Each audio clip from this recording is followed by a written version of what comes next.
send him back. Every evil arrow, anywhere he come from, send it back. If a China, if a Jamaica, if a Haiti, where he come from, we send it back.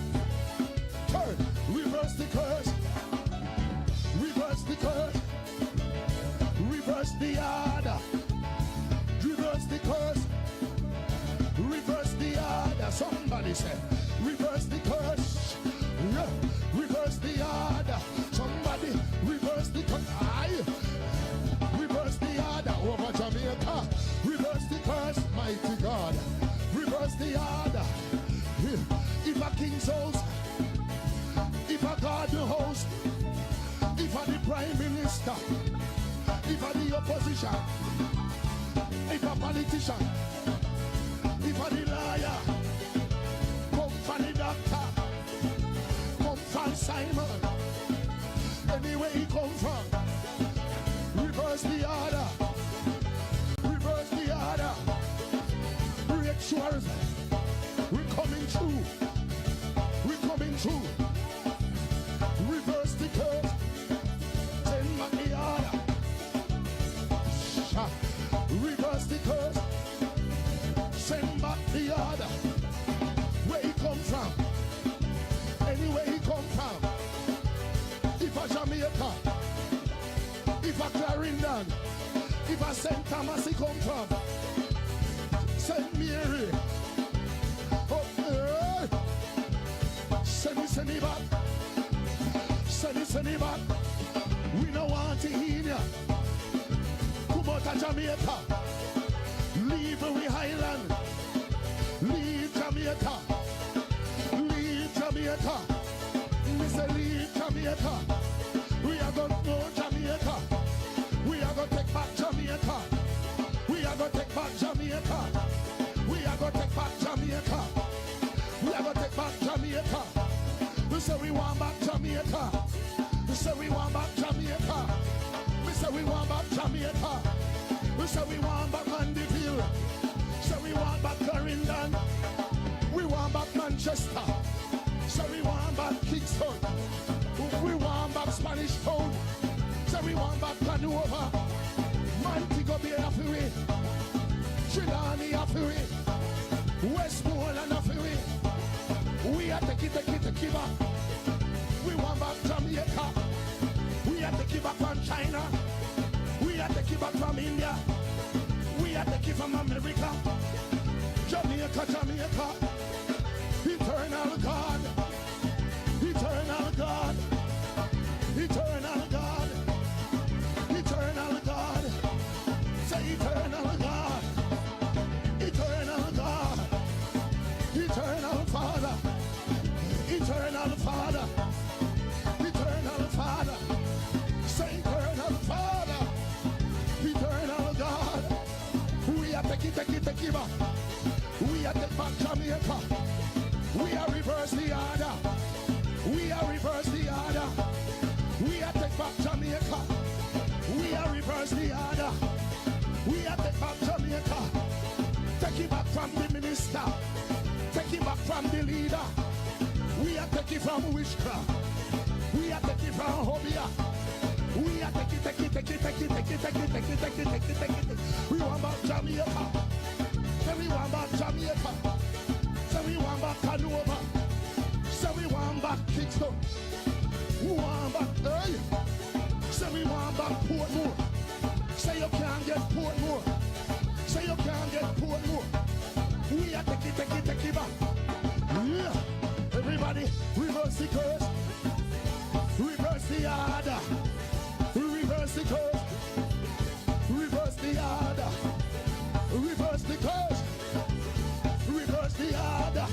If you come from China, back to the same. Come from China, back to the same. Come from India, come from America, come from China. If you come from India, if you come from Africa, if Africa you come from, Ghana you come from, anywhere you come from, reverse the curve, reverse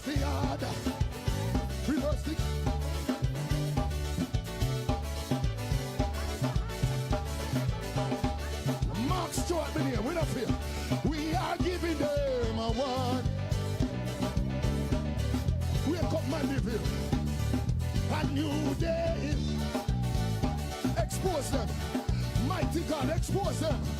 Loose the through them. Say they got to be prepared.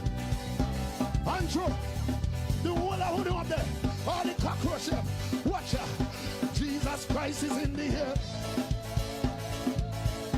Politician, you look up faggots. You say the mighty man a come. Come. Reverse the order. Reverse the order. Reverse the curse. Reverse the order. Reverse the curse. Reverse the order. Hey. Every evil arrow. Every evil arrow back to the sender. Every evil arrow. Every evil arrow. Send it back, send it back. Back, back, back.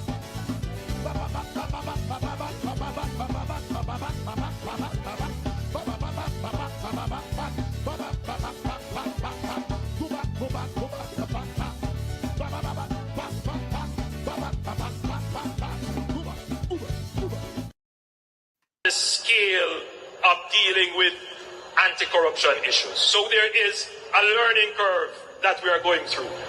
What is important is that the government supports the development of the institution so it can accelerate very quickly on that learning curve and provide the resources so that they can move very quickly on the learning curve, and that the government does not intervene or interfere. And that message goes to the opposition as well. Leave the anti-corruption and policing agencies to do their jobs.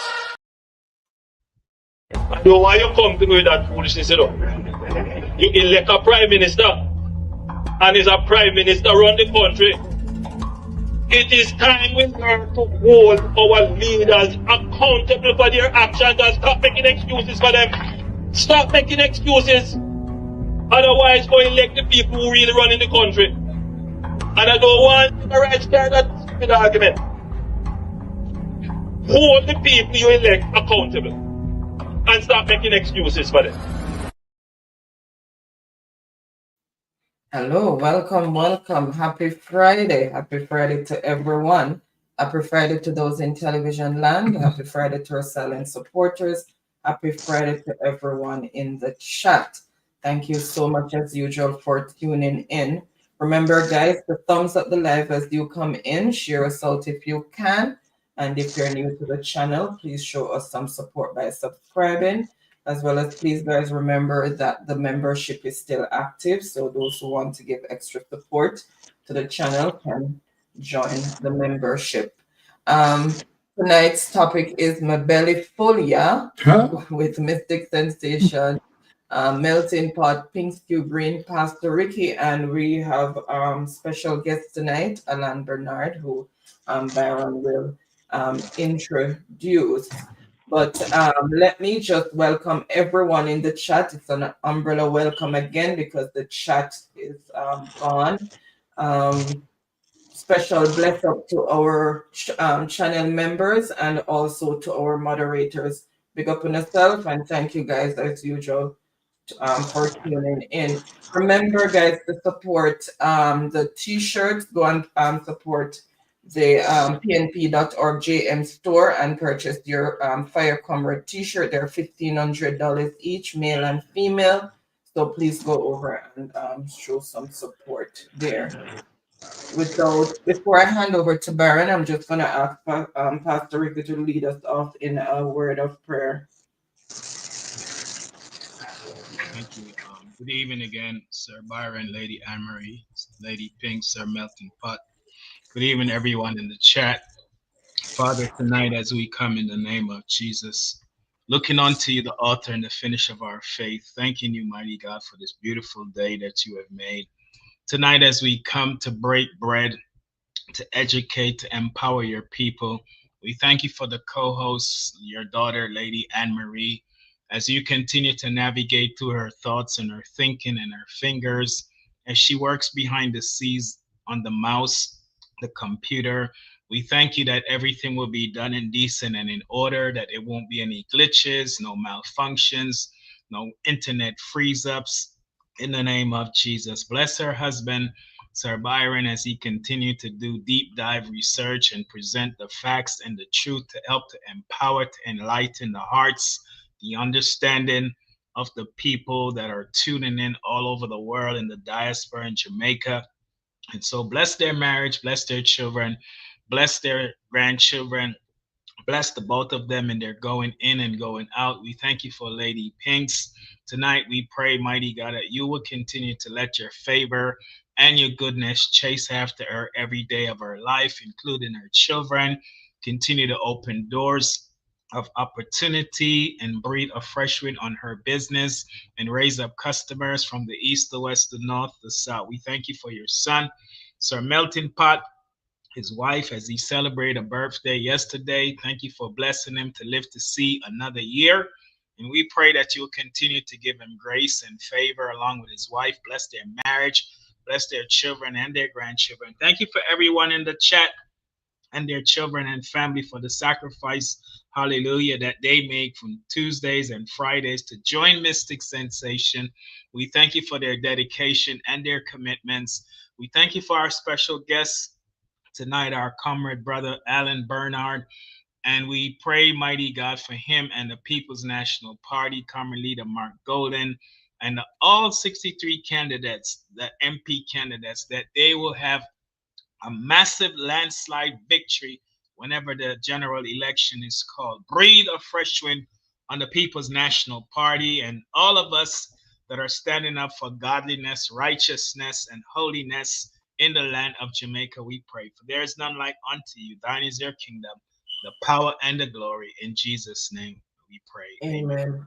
Amen. Amen. Before you start, Baron, guys, I have pinned the link to Pastor Ricky's YouTube channel, Politics Corner TV.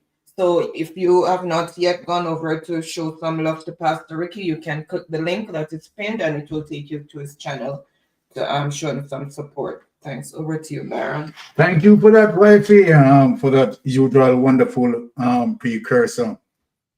All right. Tonight, ladies and gentlemen, home and abroad, right, we have the opportunity tonight to have one of the most articulate, brilliant mind and political potent MP candidate in the house with us. And of course, we are going to very much enjoy, right, a wonderful discussion with Brother Alan. But before we do that, right, and Brother Alan come and spice up things for us, right, let us just quickly go through, as usual, meet and greet. And let us begin, of course, with the lady in the house, Ladies Pinks. Go ahead, my dear. Good evening, Lady Anne-Marie, Uncle Byron, our host, Melting Pot, and Pastor Ricky. I would like to say good evening also to all the Blood and Fire comrades that are coming to Jamaica to vote. I would like to say good evening to everyone in St. James, especially my friends in Northwest St. James, and to my brother and comrade, Brother Roy. You asked for a special big up this evening, so here it is. Special big up. All But right. all this time I've been here, I've never introduced myself or said anything to the public about my background. I am fourth generation comrade.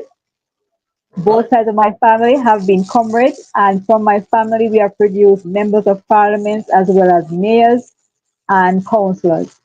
And so I am strong and rooted in the PNP.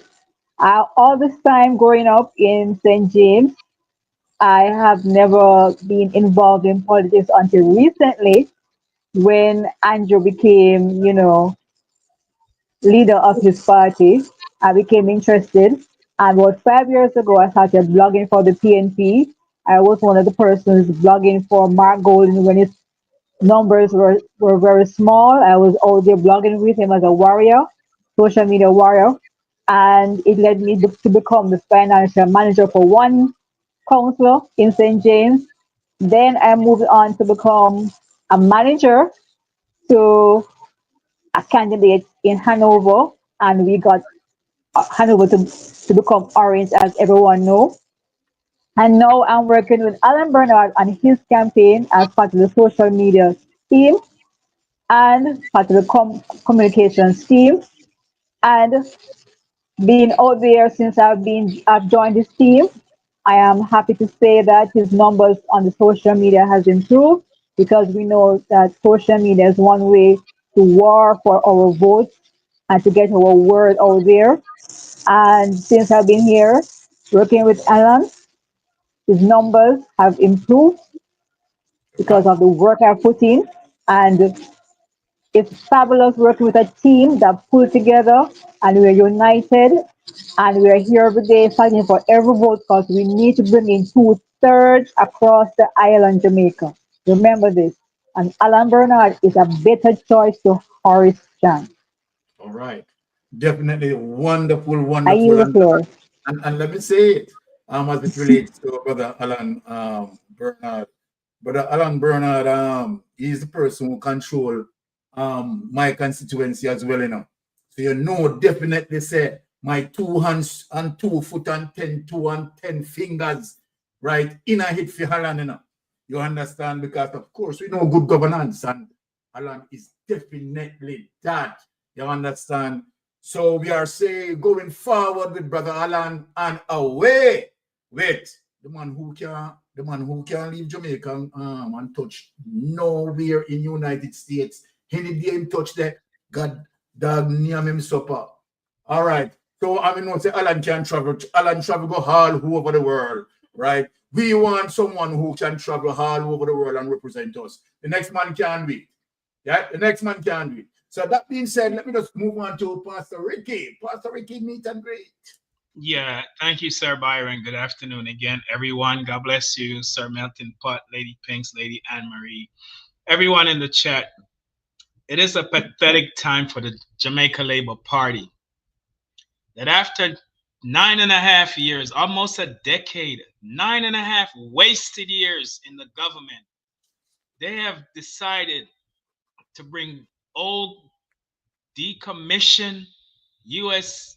rejected school buses to parade them through certain districts and constituencies in Jamaica as a way to win vote. This is pathetic. It is beyond conscientious reasoning. I mean, what have they done in the 9.5 years to improve the lives of everyday Jamaican citizens? And they have done absolutely nothing. Haven't built any schools, any trade center, training center, haven't grown the economy to stimulate growth. But they will use old junkyard decommissioned buses. You know, it's so pathetic. It's beyond the pale.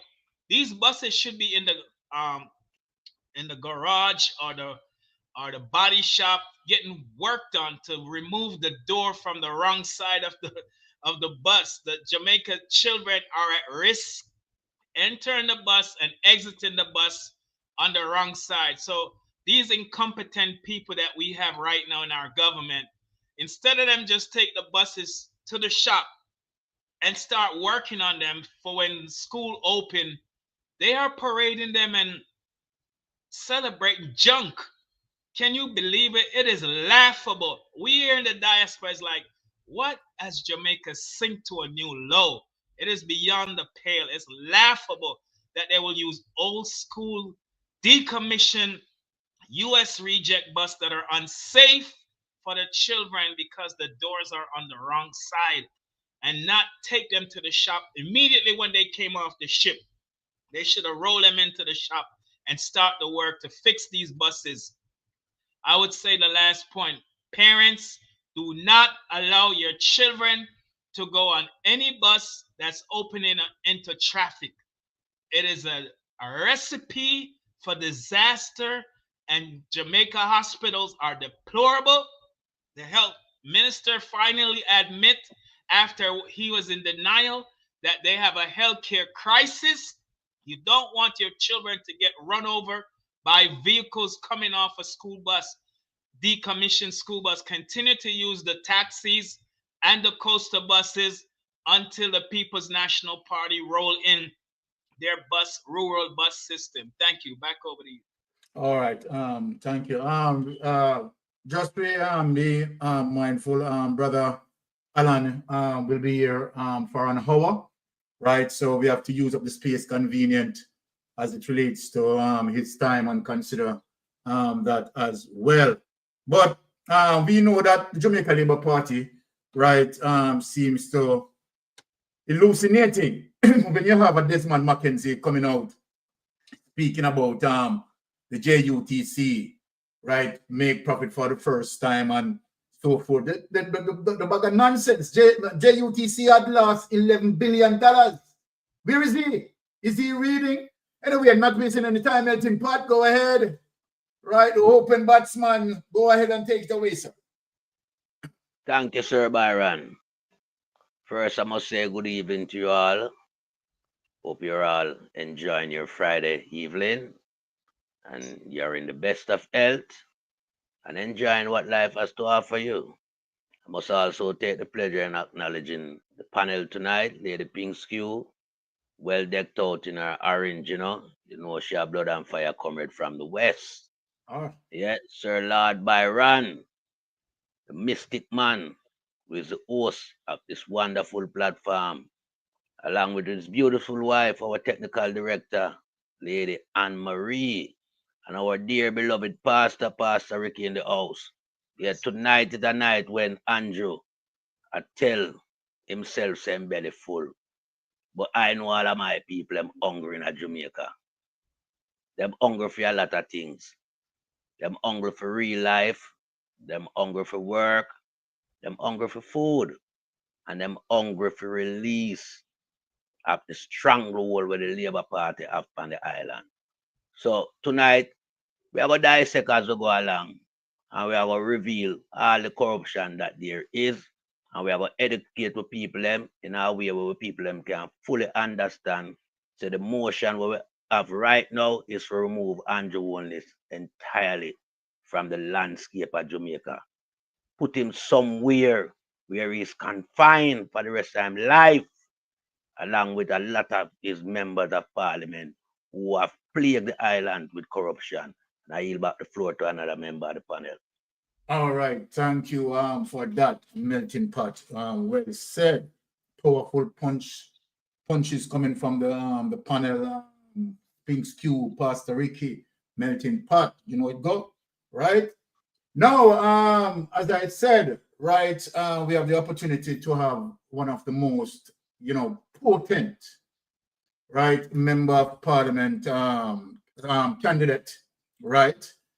And, as it relates to the St. James region, I think we have 5 constituencies, right, within the St. James region.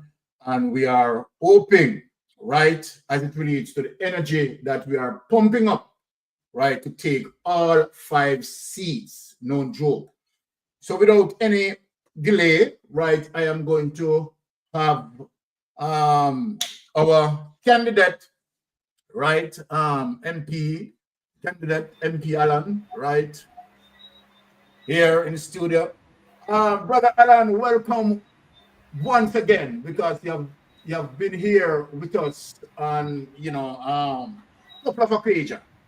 You have been here with us, and trust me, I mean, and let me say this, Jamaica, before Alan even speak, right?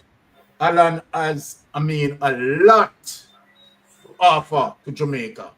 And let me say this, to the electorate cannot make a mistake in terms of when you have someone with the knowledge that Alan has. The amount of programs, a lot of people don't know this, the amount of programs that Alan has participated in, right? So Alan will be going through some of that because we're going to have a wonderful interaction with him, right? Alan has led a number of research projects for the Organization of American States. A lot of people don't know that.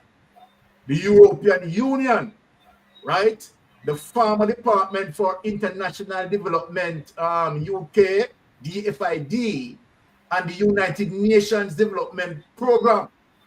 Additionally, Alan spent close to a decade with the United States Agency for International Development, managing its development, grant, democracy and good governance, and citizen security portfolio. So we are dealing with someone who has, a large wealth of knowledge, right? Been there, done that. When we talk about meritocracy, putting persons into the political representation space to represent us in a very, very meaningful and productive way. So when you have someone like an Alan Berner in Parliament, you know we are going to get what we call political representation. Alan is not like the ordinary politician who speak and right. I know very well because I've been following up Brother Alan, several canvassing in his constituency. Right, he has been there time and time. Right, believe you me, I think that Alan Bernard is one of the 5 candidates that we have that, trust me, canvas is era, canvas and canvas and canvas and over canvas. You understand? So tonight, right, let us get in touch, right, with Brother Alan. I know that many people, right, don't know Brother Alan, so I will have Brother Alan again, right, introduce himself, right, and speak to us as it relates to what he's doing in his constituency. We will listen to Brother Alan, and then, of course, we will ask him some questions. Brother Alan, once again, welcome to Mystic Sensation. Thank you for having me, Sir Byron. Good night, good evening to all the members of the platform.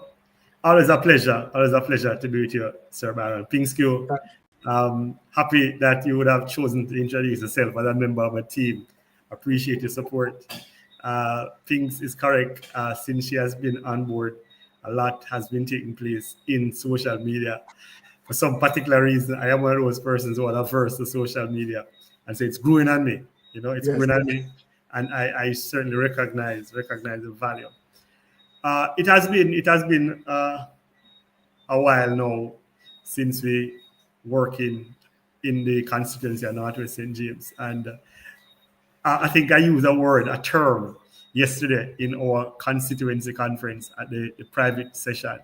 And I said to those in attendance that if there was any doubt about the traction that we're having, in term I use that, we got the ground. Mm-hmm. And I'm saying to you without fear of contradiction that we have the ground. We have been putting in the work, and we have the ground. A couple more things we're working on to ensure that come election day, the victory is secured. But as it is now, we got the ground. All right. I wanted, again, as I have done in a number of the occasion that I've had a platform like this, as you said, Sir Byron, many persons would not know me as a politician. I have been interacting in the Jamaican public sector and private sector and civil society spaces in various different capacities, but one of them is really the work that I've done in development, in really working to build capacity of communities, build capacity of community-based organization, and build capacity of people, particularly youth, through different eras of engagement. But persons are more familiar with me as a development practitioner who spends time, managing funds and managing programs that are aimed at bringing development to the country. Other persons are familiar with me as someone out of the University of West Indies who have been there for many, many years, teaching and researching. And so people are more familiar with me in those two spaces. The beauty of my engagement, though, is there's something, I think I mentioned this before, there's something that we call praxis when we're thinking about certain ideologies. And praxis simply is when you have the theory meets the real world.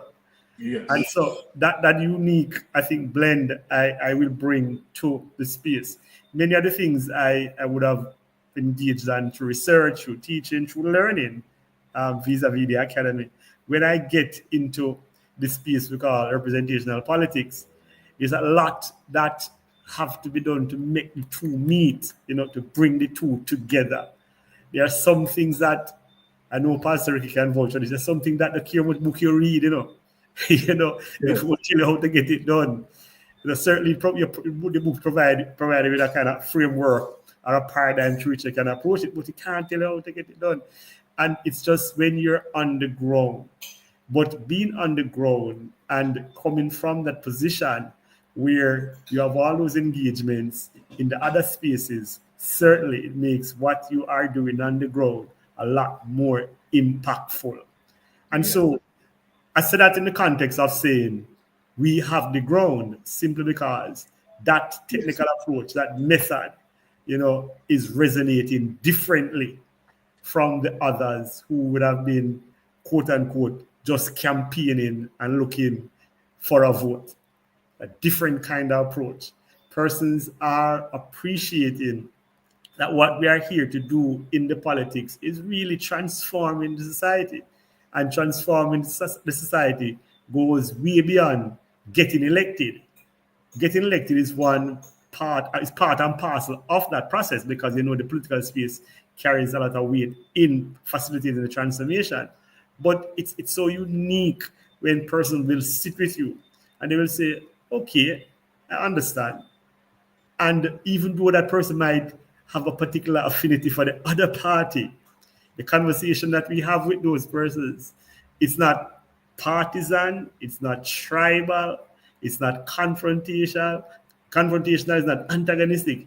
It's a kind of reception that says, we need to give this young man a chance.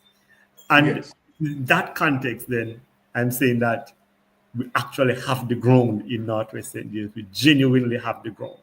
Now, we will go into a conversation about what the other side is doing to counter this having the ground. But I think we get to that when we get to that. Exactly. That being said, Brother Alan, right, knowing to the fact that, okay, you have all these accolades, right? You have been there, you have done that, right? And you didn't have to venture into politics, right? Because you have already established yourself, right? Highly educated. But I want to ask you a fundamental question because it is important as it relates to the electorate choice as well. And so then the electorate can see and emulate, right, your movement, right, as it relates to why is it that as it relates to your talent, your skill, your political potency, looking on both parties, right, you chose the political party that you believe, right, will, help to illuminate, right, your leadership skill. Why choose the People's National Party to harness that? There are many ways to respond to that. And there's no one factor, but everything comes back to one thing. It's really how it is that you understand service. So let me take it from one angle that many people seem to think is a given. And I agree with them. I can't deny the family that I grew up in. I can't go around that. And my family have always been PNP supporters. And so you learn certain things. You learn philosophy. And again, Norman Manley to Michael Manley, that's the era of my family's rooting in the politics. So when I was learning, obviously it's Michael Manley. I will learn philosophy. And the philosophical, the catchphrase that you are taking from that is power to the people. It's a very important philosophy. It's about the people. It's about empowering the people. It's about ensuring that the people is at the heart of the politics. The people are the ones who should be benefiting from any sort of governance practices. So I got that. You hear on the streets, and it's kind of tongue-in-cheek sometimes, you take a different kind of people to support the Jamaica Labour Party. And you know why? Yes. Because you can, those persons do that, have that kind of philosophical grounding in terms of the power to the people. You know how important the people is to what you have taken on as your mission, meaning politics or political representation of politics. So I can't deny that. You know, it is true that your family would have influenced you, but it moves beyond that to the philosophy. And coming through the education system and my engagement with other kind of thinking, there was absolutely no other choice if I was truly interested in service for and on behalf of the people. And it's just the plain truth. I was a part of the system because I grew up in a household. But even beyond that, just examining, you know, what the options are in front of me, it was a no-brainer. I stand here as a person of the Rastafari persuasion.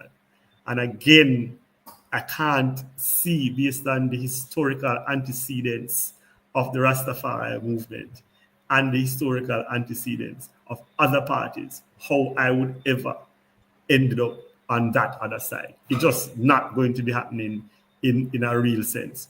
And so that is really the long and short answer of it. The very, very, very simple answer, I want to give, and again, coming out of my Rastafari thinking, I've never been a part of a system as unique as the People's National Party that tell you that if you learn, you teach, man, and if you bless, you share. And that Right. is Well, you see, that's why I said, people, before I introduced Alan, right, that the man is very potent, politically potent. Now, I want to ask a question that, you know, many persons, you know, might be saying, all right, Byron, don't go there in terms of asking that question. But I'm going to ask that question because, again, it's about leadership. It's about the quality of leadership, the value of leadership, right? And how leadership influence, right, persons to follow that particular path of that leadership. Now, I want to ask you this question. What are some of the leadership qualities that you have seen in the comrade leader to firm your participation? I will put a disclaimer out there. I have been interacting with Mark Golin way before All right. me engaging in the political space. Again, Mona grew up University of West Indies. When I was on the development partner, donor partner space, and he was a minister, we were engaging. And we at all sorts of events that are official, events that are not official. And the man was just simply an Irish virgin. I use some examples. I tell this to my team all the while. When I was managing funds that supported the Ministry of Justice, and Mark was the Justice Minister, and I'm juxtaposing this on other ministers, even within the PNP itself at the time. And when we do major events, you know, those high-profile events where your minister will have to attend because they're bringing the main address, and that event starts at 9 o'clock or 10 o'clock.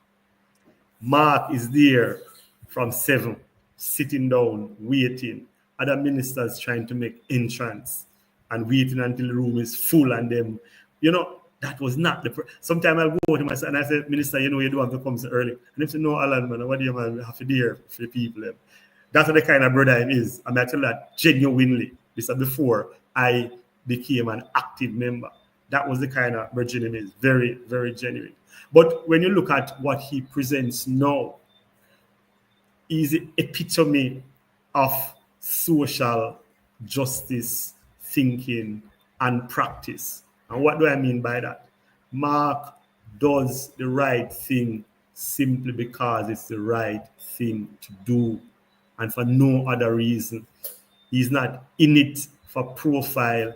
He's not in it because he has certain other objectives, certain other kind of ends him want to do the right thing simply because it's the right thing to do. And that's the essence of social justice. And that is my attraction to his leadership. And that is something that at a particular point, I and other comrades would admit to you that we thought that was not in the PNP, or the PNP was losing, that important feature. But that is what really has brought me closer to the leadership of this party, recognizing that I'm seeing me in that movement. The other things are quite obvious, and he's now branded as the integrity boss because he is. The issue of good governance, you'd have used that as one of the things to introduce me. We are very serious on good governance. When Mark was championing the Integrity Commission Act, I was on the other side, working with him in the donor space, championing those good governance programs as well. So the basis, the essence upon which much of the transformation will happen is when you have those important principles of good governance being upheld and reinforcing the direction that the country takes. So that's pretty clear. And I don't think anybody can, in any seriousness, offer any criticism to say that Mark Golding is not genuine when it comes on to his social justice ambitions and being a stickler for good governance as the way to move the country forward. So in a nutshell, those, and like I said, beyond that, the man is a very iron man. If you hang out with Mark anywhere at all, you'll be surprised. The conversations are quite simple, quite engaging in the context of somebody who is in touch and grounded with regular people. And this is just in this space, in this social media space and this age of misinformation, that you will hear so many things that people who know Mark or who have engaged with him will say, how could somebody actually come up with something like that to say about Mark Golding? Incredulous. But again, the essence of social justice, a social justice practitioner, and a person who believes in the maintenance of good governance practices to advance our country. That is my attraction. Love him very much, right, as it relates to the comrade leader, Mark Golding. And when the right time comes, someone go charge the corruption. Now I hand it over to Melting Pot, the open batsman, right? So that's my two questions there for Alan Bernard. Thank you, Sir Lord Byron. I must say a wonderful welcome to Sir Alan Bernard, the People's National Party MP candidate for Northwest St. James. Good to have you in the space once again, sir. Appreciate the invite. Right. And I mean, I listen how you introduce yourself and, to people who have not met you and who have not heard you speak publicly, and how you relate to your philosophy and why you choose the People's National Party. And it dated back from the founding father, Norman Washington Manley, and move and transgress down to his son, late Sir Michael Manley. Now, I just want to ask you a question as to when the bug hit you to go into representative politics and why, you choose politics rather than some other career based on your resume. Right. Truth of the matter is, when I grew up in Flanker before, Flanker was a PNP place. And your family in it, you're at party school, you're traveling with them, doing whatever they're doing. And you show potential. I've always been kind of say, a bright youth man, him go to school, him will be him disobey him parents, him well behaved. So people will actually say things about you, maybe just because it's easy to say. I say, you're a good youth, and go come represent you one day and something. So throughout that process, you hear that kind of thing. The bug beat you. I think there was a time when I was asked way early before I embarked on an academic career. And the truth of the matter is, I thought I need to just get certain things under my belt. I would have been approached before you know, get something under the belt. And them say, yeah, when I true man, the youth go fix up him thing and them something. You know what the thing with politics, you know, fix up him thing. But over a period of time, I watch the community that I love a lot and grew up in start to take a direction. And I decide to come back and have a conversation with some persons about development, because that's what I was in. And while I was in the community, and I have a center in the community, you know, when I was in the community doing what I was doing, a couple of persons who I always say, in which part I come from, there are three star people, those who grew me up, those who I grew up with, and those who I grew up. And then I have another set of people who I intend to make them life better. But a couple of people come to me and them say, listen, the community move a particular way. It's clear at the absence of the kind of leadership that you would bring, because the other type of leadership is different. And they asked me one thing, because at that time we had a lot of violence, a lot of killings and so on. And they say, if you not step in, you know, more youths are going to wear than for they live a good life. And because again, the community over time now would have come to recognize that if anybody have them interests at heart, it would be me. So they were very comfortable in coming to me to say, if you don't step in and somebody else step in, then you're going to have this divisiveness continue, because there was a kind of divisiveness and some of it had coloring in terms of the politics. So then to step in. So it really and truly, it wasn't like a bug bite me.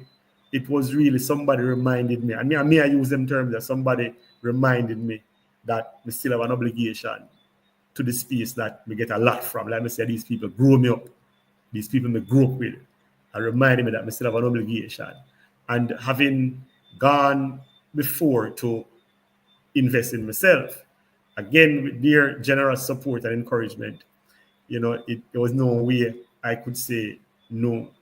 So I wouldn't put it as a bug bite you, but I put it as another stage in the leadership part that I had tried to create for myself, and I want to create for the people and the place that I think I owe so much to. So it was that kind of an engagement, you know. But again, I don't think it came as a shock to anybody.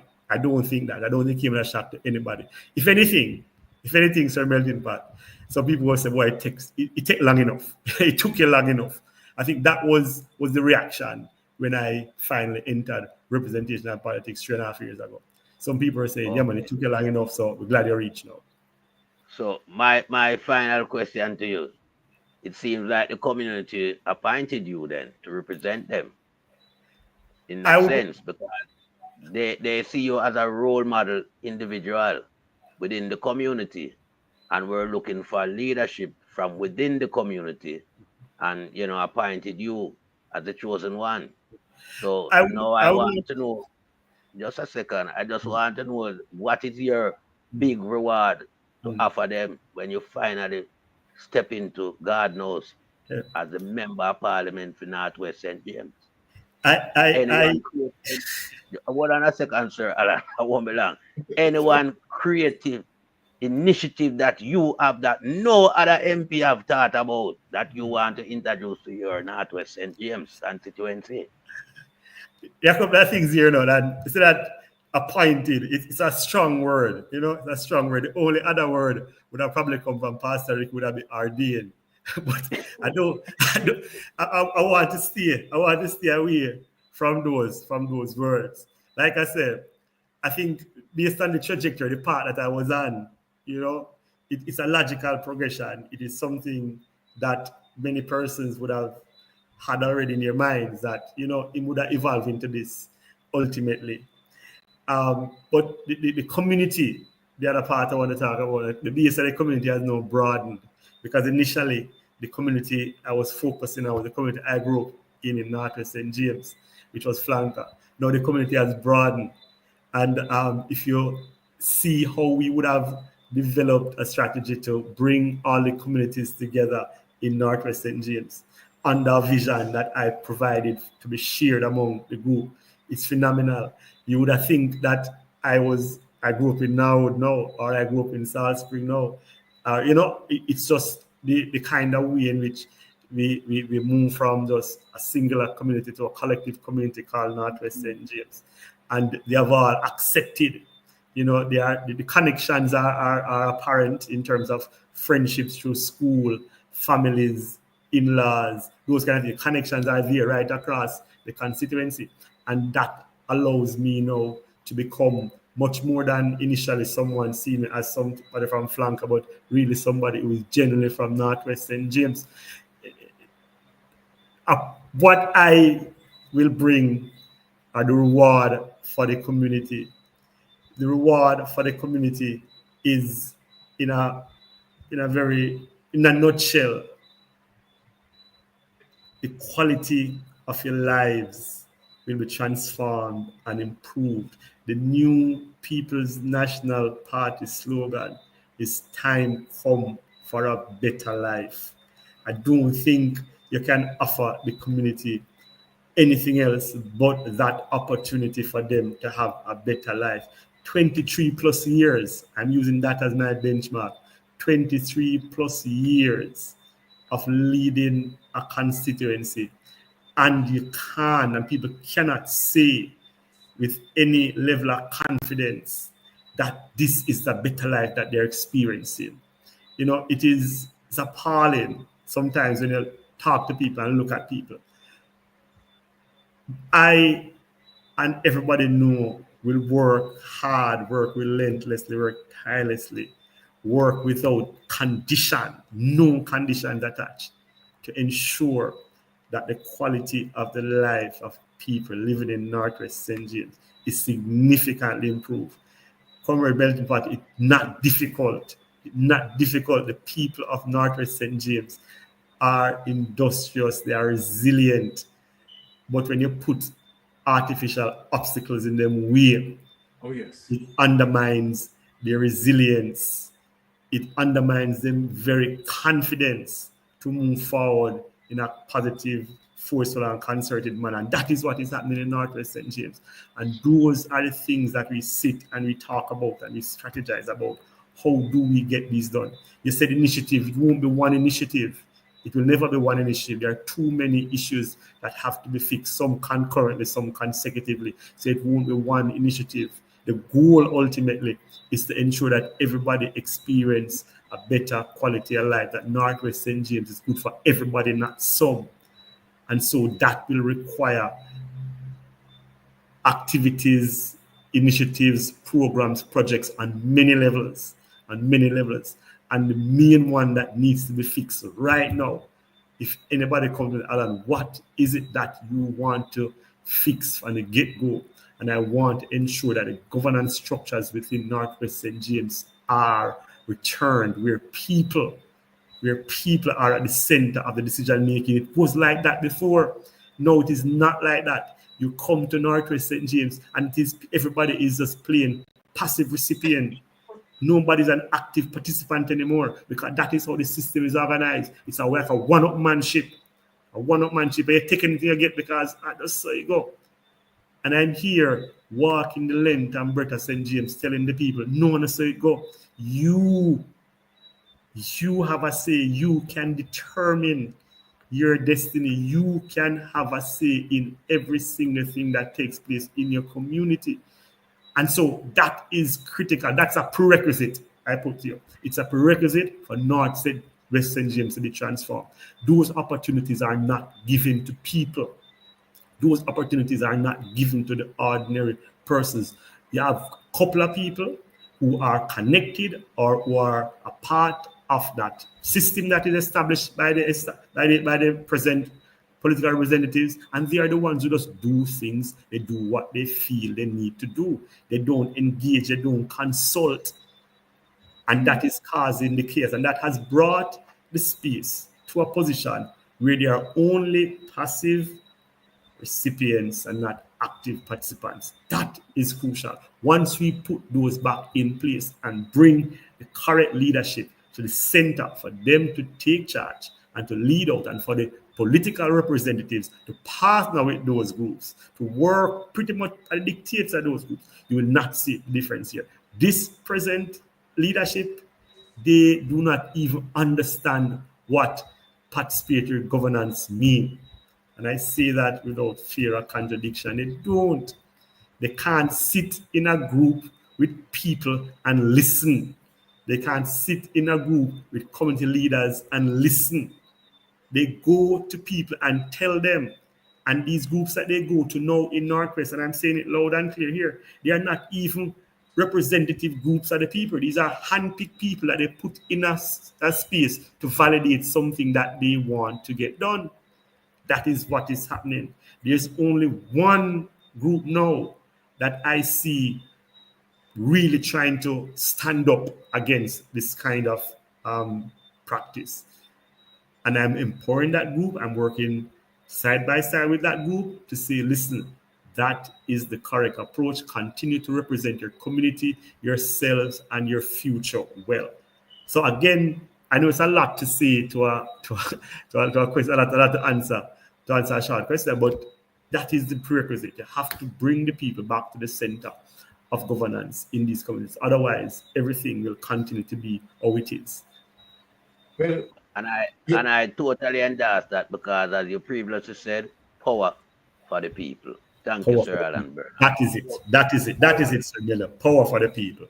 yes, Brother Alan, I love how you flaunt that sort of leadership style out there, a sort of democratic leadership style involving all the persons. And I glad how you carefully pointed out that your endeavor is not any form of individual approach, it's a collective approach involving people. As we talk about participative governance, which is lacking, we have seen as it relates to many of them in the opposition, right? This sort of individualistic movement, giving a donkey there to one person, giving I mean, come on, what sort of thing? Give a 2 house there to, you know.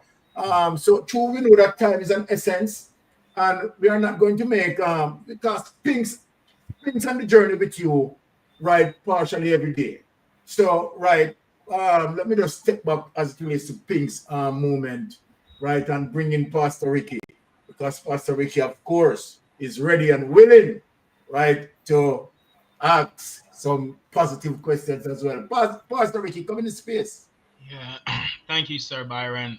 Big respects, my comrade brother Alan Bernard. Continue to do the work. I apologize. I have to log off in 2 minutes because I'm going to preach on a radio station in Jamaica. So I might not hear your response, but I'll be back once I'm finished. But my question is, I know that you're doing a lot of work in the community, from beach cleaning on the Harmony Beach and, you know, walking the ground, putting up your posters and flyers. And we know that they have in the past taken down your campaign posters and flyers. The Supreme Court ruled for the three candidates that happened to in St. James, that they should stop it. But I understand that that practice continues even to today. So what is your plan to go? Could you put up some kind of digital display? I know it's probably going to cost more than the flyer, or I don't even know who the political ombudsman is. We heard there's one getting 60 million a year, but we don't know who that person is. But what is your plan based upon the Supreme Court ruling? Because they're still in breach of the court order. So what is your plan to literally get more posters, flyers, election paraphernalias in display, because it's part of the political process? What is your plans for that? And I'm so sorry if I have to run in 1 minute, but I'll be listening until I'll jump to the easiest one quickly. Yes, we have now placed a digital board up, and they can't touch that. So digital board is now up, and it's quite prominently displayed, and that is doing a lot. I think Pinkski was the one who took a video and showed it. I've never seen it live, but he took a video and sent it to me, and it looked very well. So I want to speak to a couple of things quickly. The court ruling. So the court ruling prohibits the St. James Municipal Authority from removing our flyers based on the grounds that they were removing them. So the municipal authority has ceased and desist from doing that. Now, that does not stop the supporters of the other party from continuing this act, because again, your leadership set the tone, and the prime minister himself would have been caught on camera at a function congratulating the mayor. This was before the ruling, congratulating the mayor in a very colloquial way, you know, for taking down our poster boards. So you see, the leadership sets the tone for the support. Exactly. And so even though we have a ruling now, you know, the supporters continue to carry out these acts. And I must say that while I suffer at their hands, my other colleagues, Janice Allen and Andrew Holness, they are suffering even more, because they have, again, bigger boards and more boards in more prominent places. And so they come under a lot of attack from these persons. The political ombudsman, in the initial stages, you know, very silent, simply because, in my mind, they haven't really sorted out how that office should now operate under the electoral office of Jamaica, as opposed to it being a standalone office before. So they are very slow out the gates. I think they have now come out and they have made a couple of requests of the political parties. But again, it having removed or neutered the authority of the ombudsman, I can't see them being any much more effective than they are now, which is next to nil in preventing these things from happening.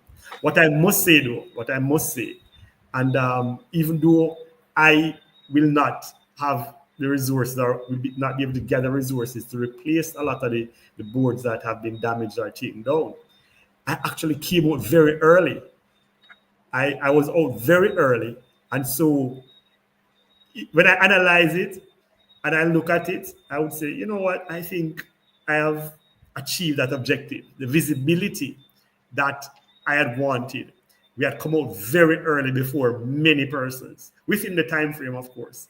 And we had come out with some unique flyers that were just all over the place, littered the place, and they were very catchy. And so in that sense, I do not want to be detained by trying to figure out or in a poster battle, because it's quite distracting now, very distracting, and takes away your time from other things. So we have taken a decision to simply just leave it alone. The point was made. We won the court case.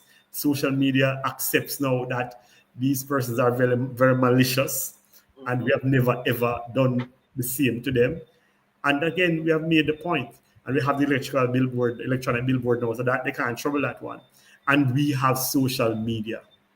That's we have social media, and the team is working hard to continue to present me in social media. The images are out there, and I think that is good. Notwithstanding, we do have a limited amount of boards still in store, and we intend to put those up sooner to the date, because you know they're going to take them down again. You know, and because I can't afford to replace them so often, we're just holding on to those now. And when we hear the announcement, we put them up. And then at this time, you know, more eyes will be on it. So the opportunity to take them down might be somewhat reduced. But again, I see this as another attempt at them trying to distract us. Yes. Very distracting. And I think it's a deliberate ploy by them to get us away from talking to the people, selling our plans, you know, touching flesh, as you will say, and in this war with them on poster board. We in St. James and we in the People's National Party, we have decided not to be detained by that. And so, as it is right now, we are not focused on that. We have taken our victory that was given to us by the courts, and we have taken our victory that was given to us by the people out there in social media who sees and understands that these are troublemakers trying to derail a democratic process. And, you know, Alan, it speaks right in length in saying that if the Jamaica Labour Party, right, deals with strong political representation, they wouldn't have to resort to those things. right? Obviously. So obviously they are saying to the people, right, we know that, you know, we have not represented you, right? And so then we have to resort to all of these behavior. Sister Spinks, right, you're in the space, right? Do you want to say anything as it relates to, you know, what, you know, you have been doing, right? Helping out Brother Alan, right? To, of course, be there and make sure that we have him in the space as our member of parliament, which he's going to. Go ahead. Yeah, man. Alan knows I have his back. I am All loyal right. to the party and I'm loyal to him because I want his victory to be there. I want him to walk into Garden House with his head high. And as a Rasta man, I endorse it, him 100%. Right? Now, the Right. other point I would like to make is what are your plans, Alan, for the security and safety for the people in Northwest? Do you have any plans when you become member of parliament? Because that's one of the big main concern the fact that the SOE is still there and the soldier camp is still there, even after the ruling. So, as it relates to safety and security in the space, there are a number of approaches, but as you know, the People's National Party approach is really to address root causes. You know, Right. there's no band-aid to put over it. You have to address the root causes. We have to ensure that the society is so transformed and a generation is so empowered that we move away from certain elements in terms of how we engage each other. But let me just say three things about the safety and security at Northwest St. James. And the first point, I'll make this point and I'll leave it there for you to discuss after I take my leave. The message of safety and security is only as good as the messenger. We'll say it one more time. Message of safety and security is only as good as the messenger who delivers it. We are not blind, deaf, or dumb in Northwest St. James. We know how the space has emerged and evolved. And we know under the type of leadership that has brought the space to where it is. Many of us have literally, seen it with our own eyes. Some of us have been victims. Some of us have been adjudicators in the middle of it. So it impacts us, and we know from whence it came, and we know the kind of leadership that facilitates this. And I'm putting it out there, my first major point to make to the people of Northwest St. James is that once we continue to have this kind of leadership, we'll continue to feel unsafe in our homes and our communities. And that's just the plain truth. If you come from Northwest St. James, you know this. If you come from Northwest St. James, you feel this. And this is one of the things that would have caused me to say on other platforms that Northwest St. James is unique in that it is systematically traumatized over a number of years. And I will leave it at that. And, you can have a discussion on it later on. As I said before now, the approach to sustained safety and security, and this is from an empirical position, is that you can't rely solely on law enforcement. Law enforcement, by definition, enforces the law. But it is people, it is community, it is citizens that conducts the policing work, if you understand what I'm saying. So earlier, I had said there's a systematic move to remove people from the center of governance. I intend to bring them back because it is that kind of structure that will ensure that we take ownership and leadership of the safety and security of our communities. It's not only law enforcement enforces the law. That's what they do. But citizens, we police our community. The partnership that we need to broker between law enforcement and community is critical. I listen to the commentaries coming from the government now and the minister and even the prime minister when they pat themselves on the back for a reduction in homicide rates. And I don't want to go into the question in the numbers. I'm going to take them for the purpose of this discussion. There's a reduction. I've listened to them, and they have oftentimes heralded the advancements that are being made in bringing new expertise and technologies to the force. That is true. But I submit to you on this platform that had there not been the everyday relentless work of community groups, the church. People do not understand how much work the church do, you know. People are just quick to say church this. No, the church has done tremendously well to maintain the social cohesion within the communities.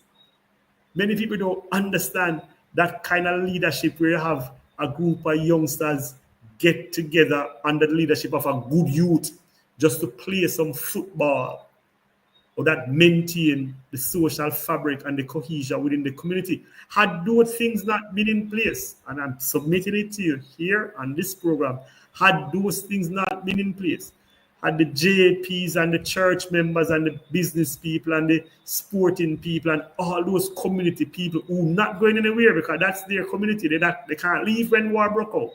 They have to stay there and fix it. Had they not been doing that groundwork, look here how much improvement in the capacity of the JCF take place. You couldn't see what we're seeing now. And I'm not hearing the kudos going out to these unsung hero in partnerships. I'm not hearing it. And that is what I know. And it is only when that ground is conducive to law enforcement that the police can come in and effectively enforce the law. Again, I'm not questioning the numbers. I'm questioning the conversations around how it is that we get here and how it is that we sustain this. And I'm saying the community has to be part and parcel. Let me change that. The community has to be at the center. And then the third point is the point I mentioned earlier. We have to now move away from thinking that we can shoot it out or we can lock them up or we can kill them out. Not going to work. We have to address the root causes and begin to transform. Attempts have been made in the past to do this under many initiatives supported by the PNP, and those have been disregarded, defunded, neutered, criticized, chastised, to the point where I'm hearing people now changing their mouth to say these are the things that we want. But that is crucial. The public health approach to responding to crime and violence has not been disproven yet. What we have not done, we have not invested heavily in it over a longer period of time to get the sustained results that we need.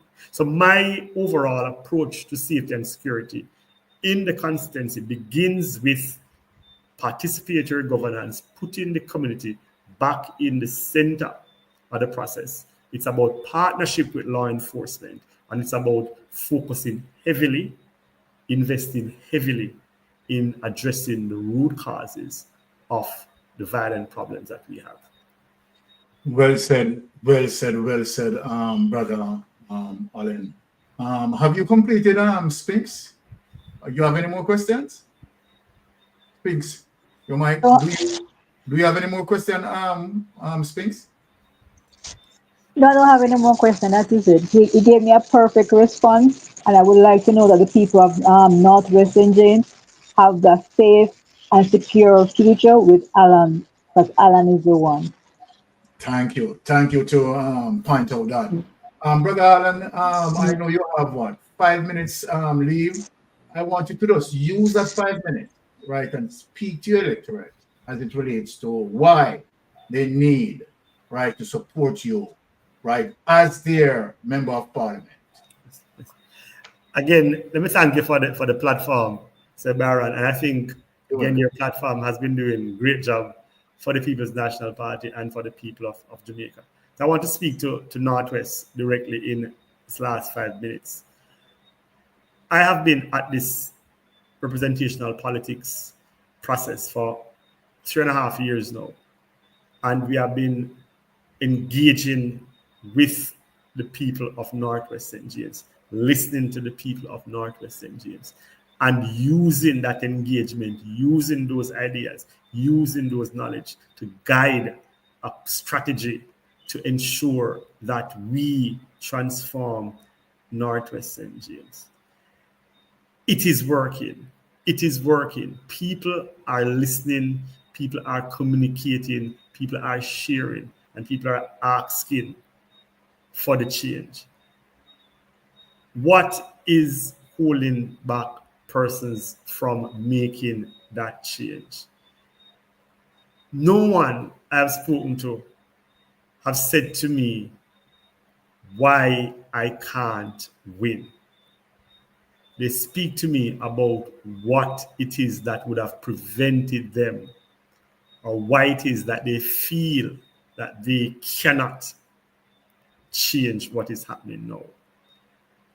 They are convinced that I am the best person. Northwest is convinced. Northwest, as I said earlier, is traumatized and is concerned about how to bring about that victory. I am saying to you that where Northwest St. James is now, those concerns that you have about, one, the invincibility of the present member of parliament are unfounded. Those concerns you have about the integrity of the process because of the kind of leadership that has been around for 23 years, those are unfounded.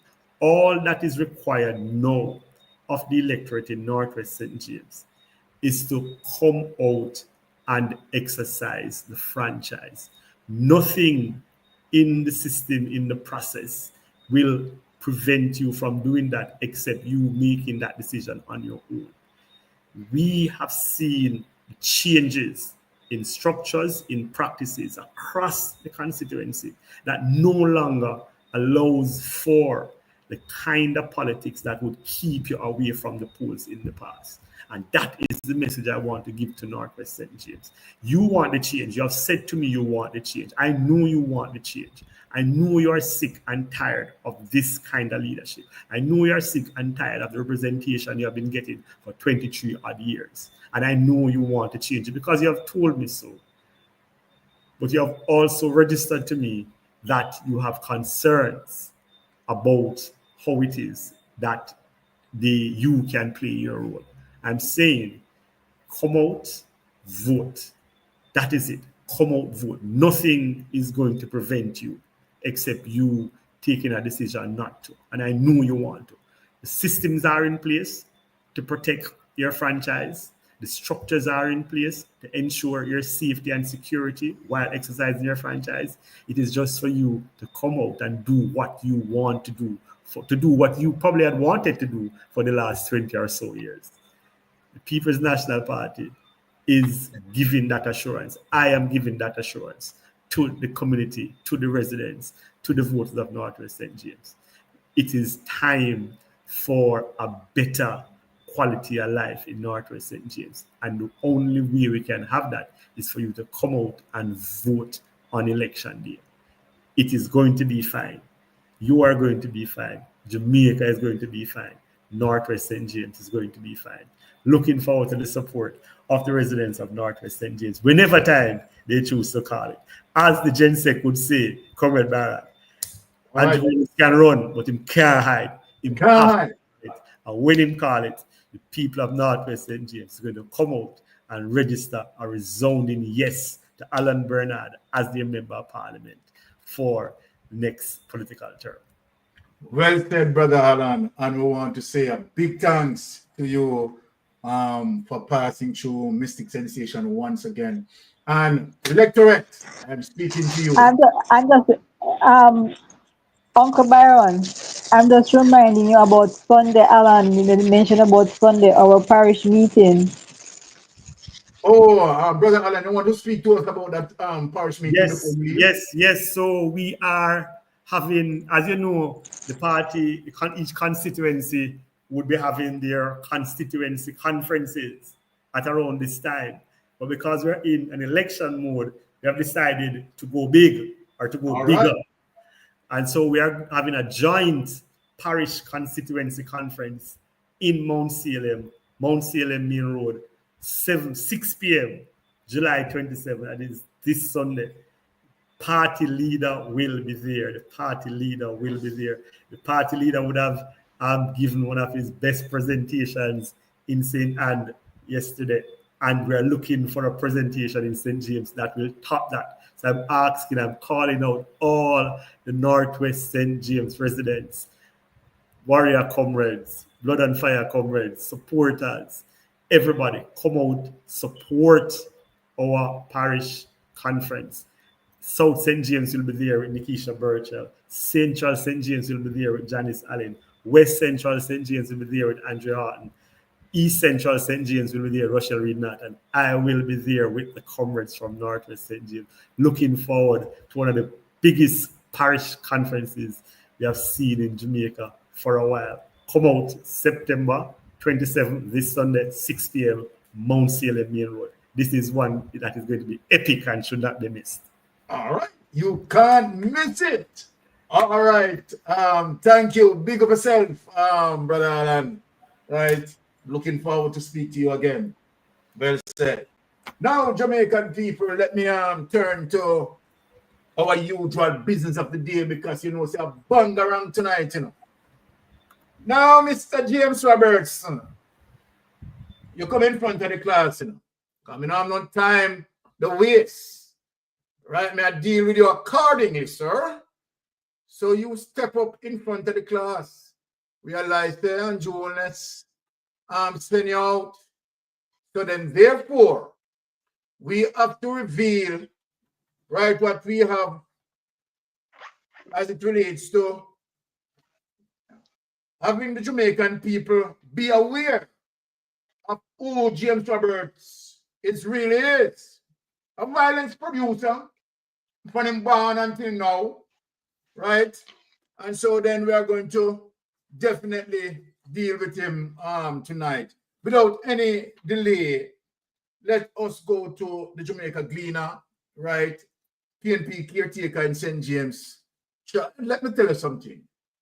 When you see the Jamaica Labour Party resort to something like this, obviously, you know that they know that they are going to be defeated, right? They are going to get a beating. And so then all of these that you see playing out now, right, they are going down the route of violence. Yes, plain and simple. Plain and simple.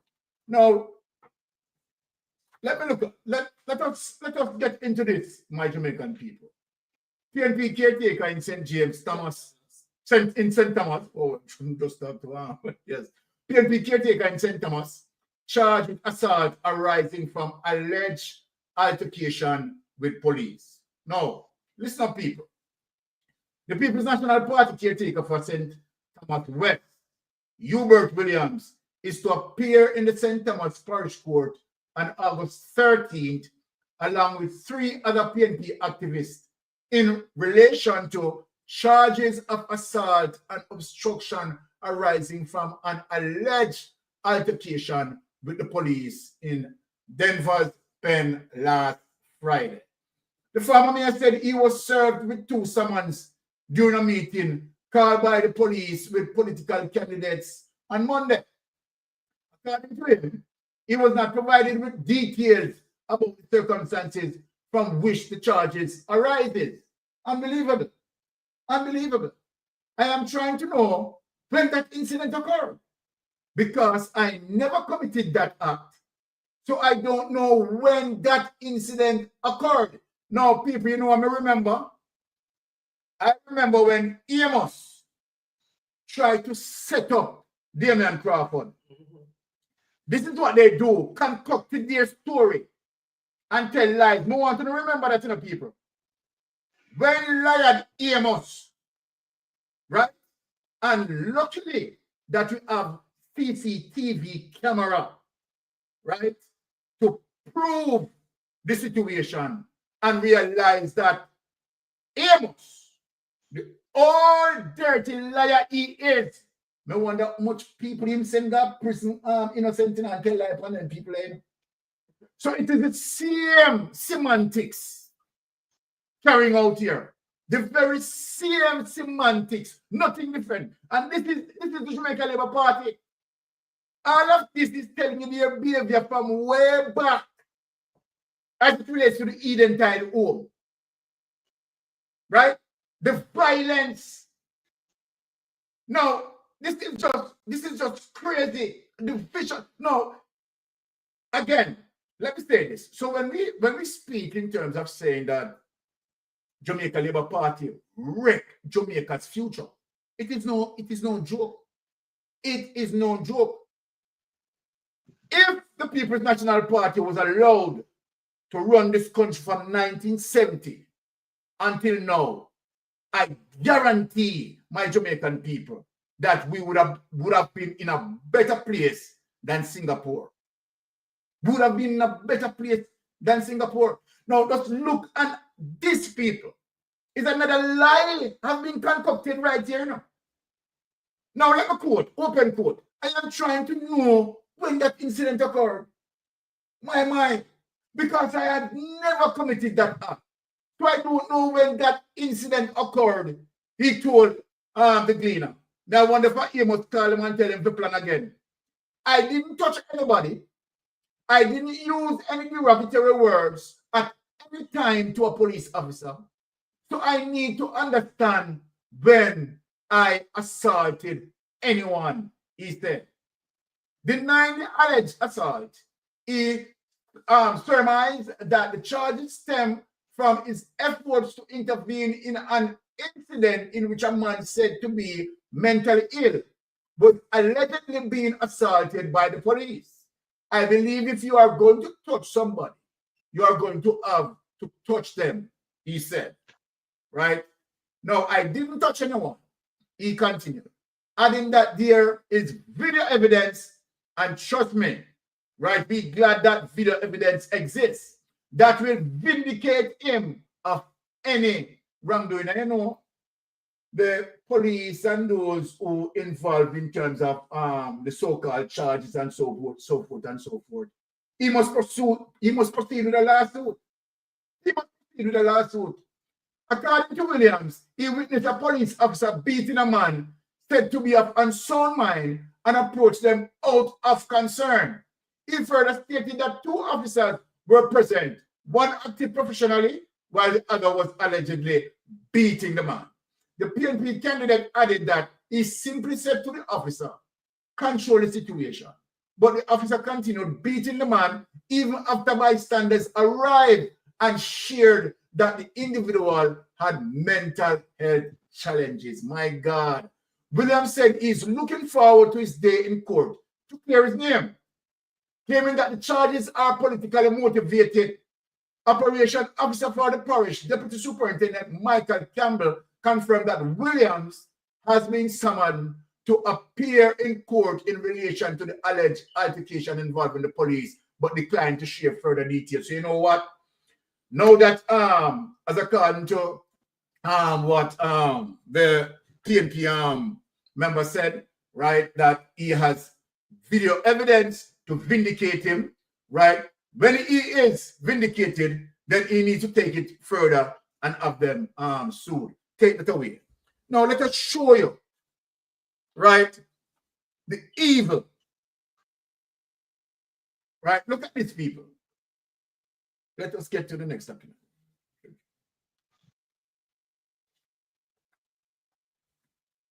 Let us get to the next document. Right, Danny Bones, an old JLP activist. We are going to show, right, say this is highly political. We are going to show the evidence that it is highly political. And this is, no, I mean, it goes back again in terms of what I said earlier. If the Jamaica Labour Party had done well, they wouldn't have been doing all of these that they are doing, the distractions, right, the violence prone, and all of that. Why they are resorting down to this? Now here it is, Danny Bones, a known GLP activist and right and man of James Robertson, was just seen in Hubert's yard trying to put something in our candidate's vehicle. When he was confronted about it, he fled to his car and sped away. Danny Bones was trying to set up our candidate. Now, allegedly. So let us use allegedly that. Now, so people, let us get into some serious business of the day here. To show, right, as it relates to James Robertson. Now, we are going to dig up this.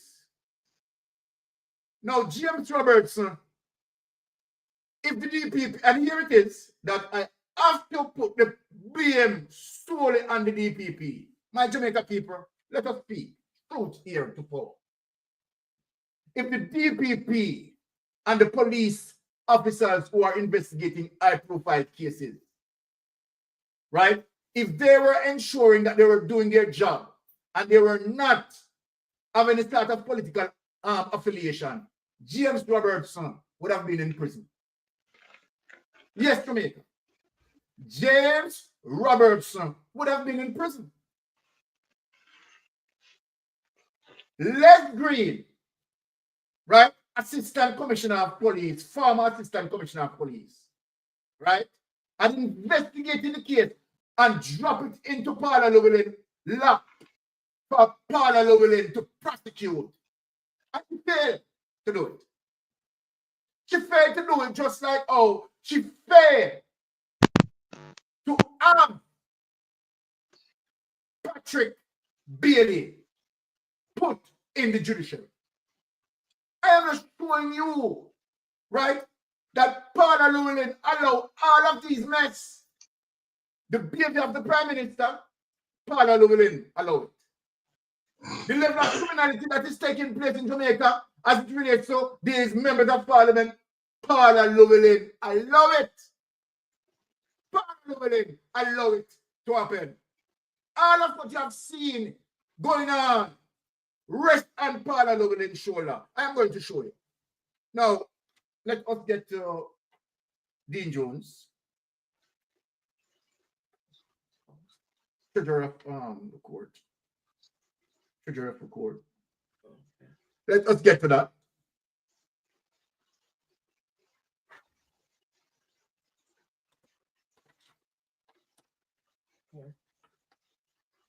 Right? Now, people, when we speak, we speak with documents, right? As it relates to our source. Here it is, James Robertson and Kean. St. James businessman Kean Campbell. St. Thomas, what people want to say St. James, even when they look on the thing. St. Thomas businessman Kean Campbell, otherwise called Treasure, who is one of the main figures at the center of damning allegations against Energy and Mining Minister James Robertson, is scheduled to appear before the Yard's Criminal Court on Monday. Assistant Commissioner of Police Les Green, who heads the Criminal Investigation Bureau, told RJR News that Mr. Campbell, who surrendered to the police at the Supreme Court Friday morning, is to answer to allegations that he breached his bail condition. Mr. Campbell, who was reportedly out on bail on attempted murder and shooting with intent charges, was rearrested for breaching his bail conditions. He failed to report to the Halfway Tree police station on several occasions since August and disobeyed another bail condition to stay away from St. Thomas. Right? Because he can't stay away.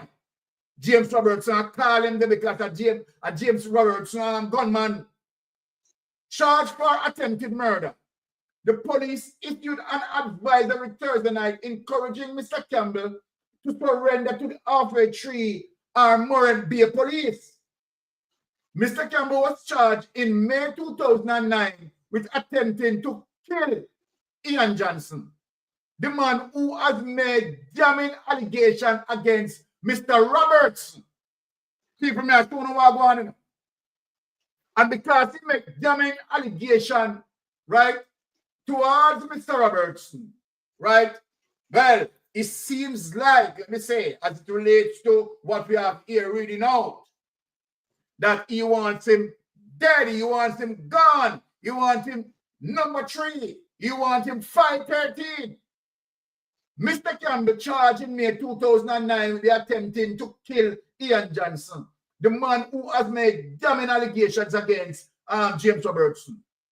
He was charged following allegations that a car he rented in Westmoreland later featured in a gun attack on the St. Thomas resident of Mr. Johnson, a Jamaica Labour Party JLP activist. Mr. Johnson, who escaped unarmed, later fled Jamaica and is now seeking asylum in the United States. Yes, James Robertson, you make the man of it, lift up, put him foot right in his pocket and run.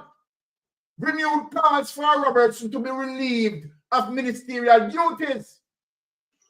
He's part of Firestorm when he made serious allegation in an affidavit to the U.S. authorities against Mr. Robertson, who is also the member of parliament for Western St. Thomas. Hey, look here. When I say that this man is a violence producer who wants to make a seat and know it, since then, there have been calls from the opposition People's National Party for Mr. Robertson to surrender his ministerial portfolio until the police complete their investigation into the allegation. A serious situation like this, Paula Llewellyn don't put down his foot, but Paula Llewellyn, right, as it relates to a seminar that Paula Llewellyn attended, was in the seminar telling us that the DPP and the police investigators need to work together, particularly where high-profile case concerned. And Paula Llewellyn also stated that it is only a prudent DPP, right, work with the investigators to ensure that they have, right, a conviction. Then if Paula Llewellyn not pursuing all these cases, then we have to take it to say that Paula Llewellyn is not prudent. Paula Llewellyn is telling Jamaica that she's not a prudent person. Now, Mr. Campbell came to public attention during last month's annual JLP conference at the National Arena with allegations swirling around him, and defiant Mr. Robertson brought Mr. Campbell on stage while the conference was in progress and told the packed arena that he was the man whom Mr. Johnson alleged that he ordered him to kill. You understand, before show?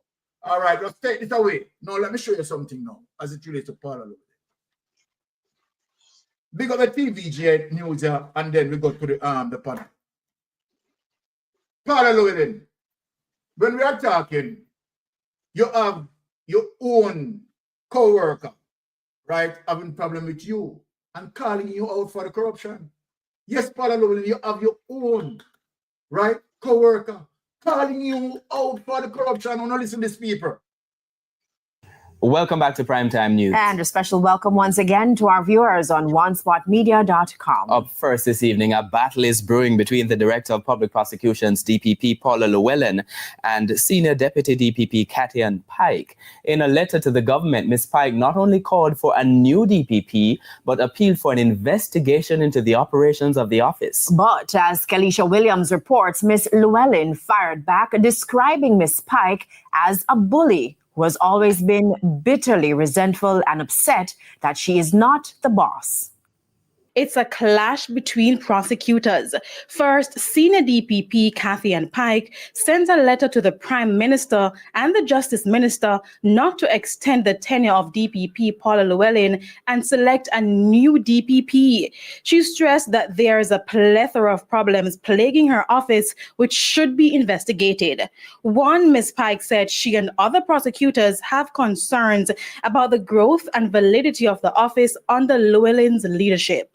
In fact, she said some prosecutors have expressed expressed a lack of confidence in her leadership.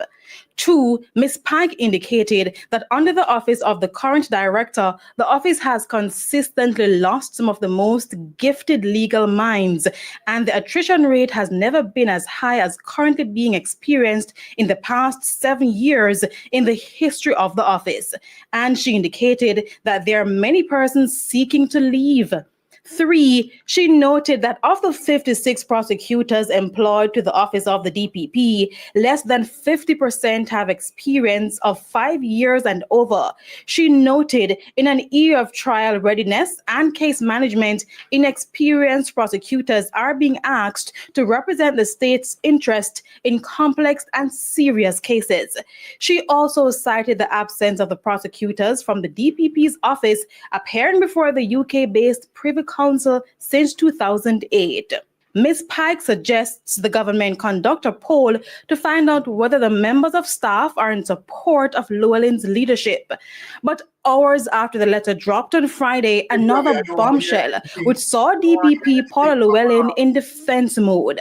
I don't want to hear anything from this DPP, right? Worthless, right? Even your own co-worker, right, is eating out against you and speaking that there's a plethora of problems, right, as it relates to your office, Paula Llewellyn. Now, when you look at that situation, right, to show you how culpable Paula Llewellyn is, Paula Llewellyn really at this point in time, right, make me have all of this situation as it relates to the high level of corruption in the government. Paula Llewellyn and the past corruption prosecutor, right, that we decided now, the people's decided now, not, right, to reinstate her, right, as a result of corruption. She had lost her job, right?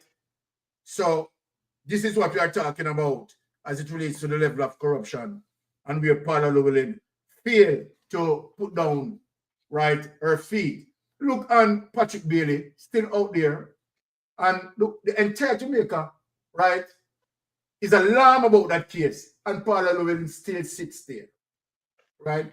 So that is why Andrew Holness gave you the extension, because Andrew Holness know that you are extremely corrupted. Now, without any delay, let me just use the open batsman to take this away for us. Open batsman, based on what you see presented there, and the level of culpability, the continuation of corruption and all these things, and Paula Llewellyn just sits there, melting pot.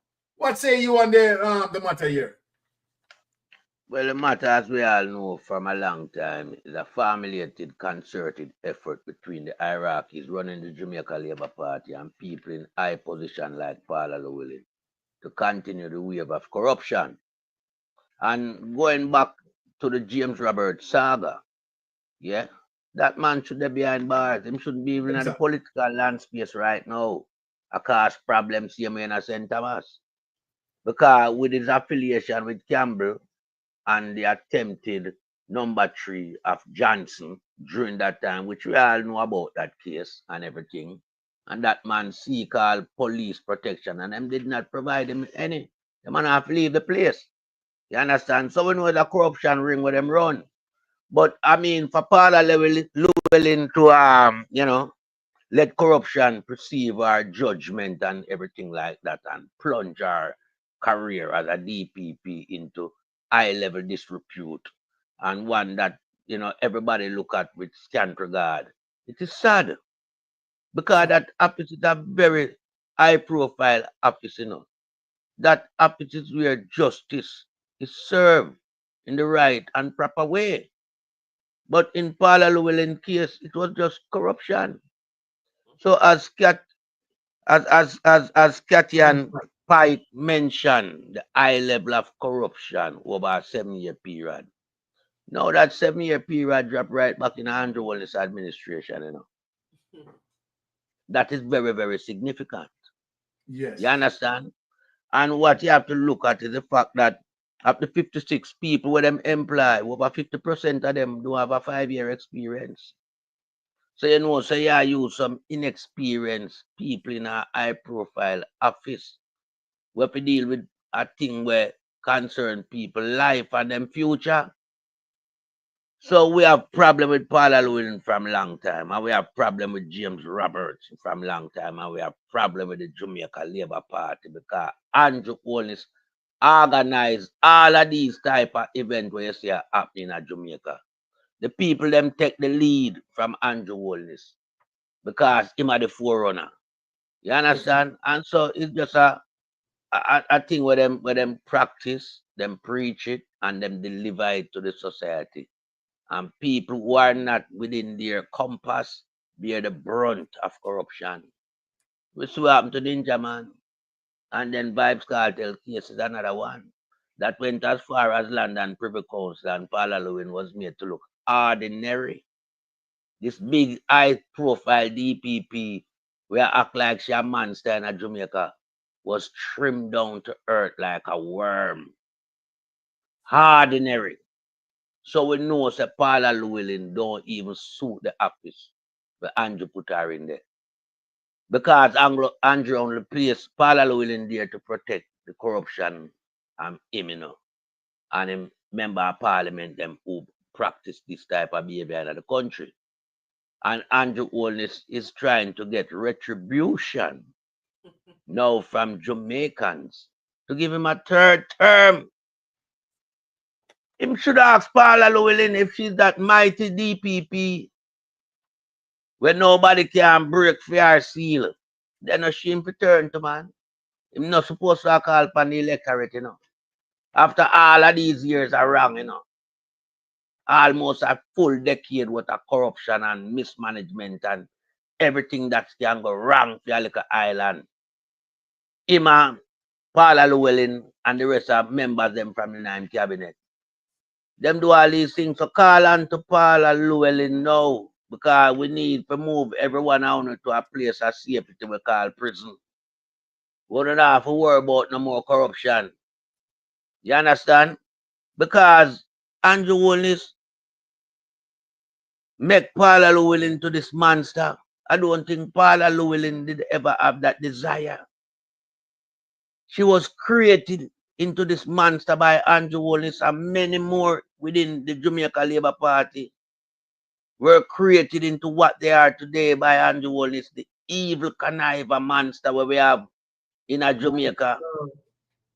You understand? So the problem what we have is Andrew Holness as the main river and the tributary them will come off him like Paula Llewellyn, James Roberts, Tough Tongue, Agintai, and the rest them vast. You understand? So we have to clean up that environment there. Yeah? We have to do the job where NEPA supposed to have a clean environment. Yeah, we have to deal with them. Because them are pollution, you know, them are waste in our society. We all have to clean them once and for all. You understand? So whether Andrew want call the election or not, yeah, Jamaica have to clean. And we are clean Jamaica with the aid and the help of high-profile agencies like Interpol. I wonder if Andrew see where I go on in Trinidad. I think him see. At the same practice, did I go on Trinidad, you know, but not so rampant like in Jamaica, you know. But yet still Interpol move up of that guy. And Andrew thing bigger, you know. Andrew thing huge. Andrew touched the SWIFT system so many times with dirty money. That's the man down at Trinidad can't come close to Andrew with corruption. So if Interpol go for him, then what do you think they do with Andrew? So we are make Andrew know say DPP cannot save you. And all of the followers we think say Andrew can do him do and get we and walls up na the sunset. Them have our next guest coming. Them have Marky G and the People's National Party team when them form the government to deal with. Them have Interpol. Them have all of the State Department agencies were connected to the United States. DEA, Drug Enforcement Agency. Member know say Federal Bureau are coming. Them did give false alarm on Federal Bureau. Them not forgetting alarm this time. Federal Bureau will be there. All right. Federal Bureau will be there at the expense of a proper government that Mark Golden will form. He will get them to come and unravel the corruption that has been mounting up over a decade. So the problem now is that Andrew Holness don't know where to turn. That man cannot sleep at night. His wife also cannot sleep at night. Oh no. They are like rolling calf. Up at Beverly Hills, the people them can't get them rest, you know. Andrew and size 13 are like rolling calf up there night time. Cause them members say a weary head them up on them body now, you know. You can't imagine you build this everlasting mansion and project yourself to be the super astronomical billionaire up in a Beverly Hills, where everybody will look on you as Steve. Cause you something dash out now in the public sphere. Everybody know you get your wealth. You can't hide no more, Andrew. And what you should have do? You should have looked some leniency by cooperating with the Integrity Commission and see if them can save you some of the slack where them are cut, you know. Cause remember, you know, you are gonna get some cut, you know, from the IC. It's unbelievable. That go burn you like pepper. You understand? Because you're too hard years. A long time we and Lonesome and Mystic, everybody talk to you. Say stop this fleecing of taxpayers' money in Jamaica. But you never seem to take heed. You continue on your merry pathway. So time come now and you have to face the penalty. I yield back the floor to the lioness. Wonderfully stated. And you know, let me say to Andrew Holness, right, as it relates to what Melting Pot just stated, right? There is no way that Andrew Holness is going to get away. Jamaica people, listen to Mystic Sensation. I am looking on some things that I'm going to come out with the next 2 weeks. I am just gathering up some information, right? And when I present them, people are going to see that is not even a bombshell, that is a tsunami coming in terms of what we are gathering up and putting it out there. Andrew Holness, I got receipt of information that your lawyer said to you that you need to withdraw the case that you have against the IC because X amount of information coming out, right? But there's no withdrawal that you can withdraw again.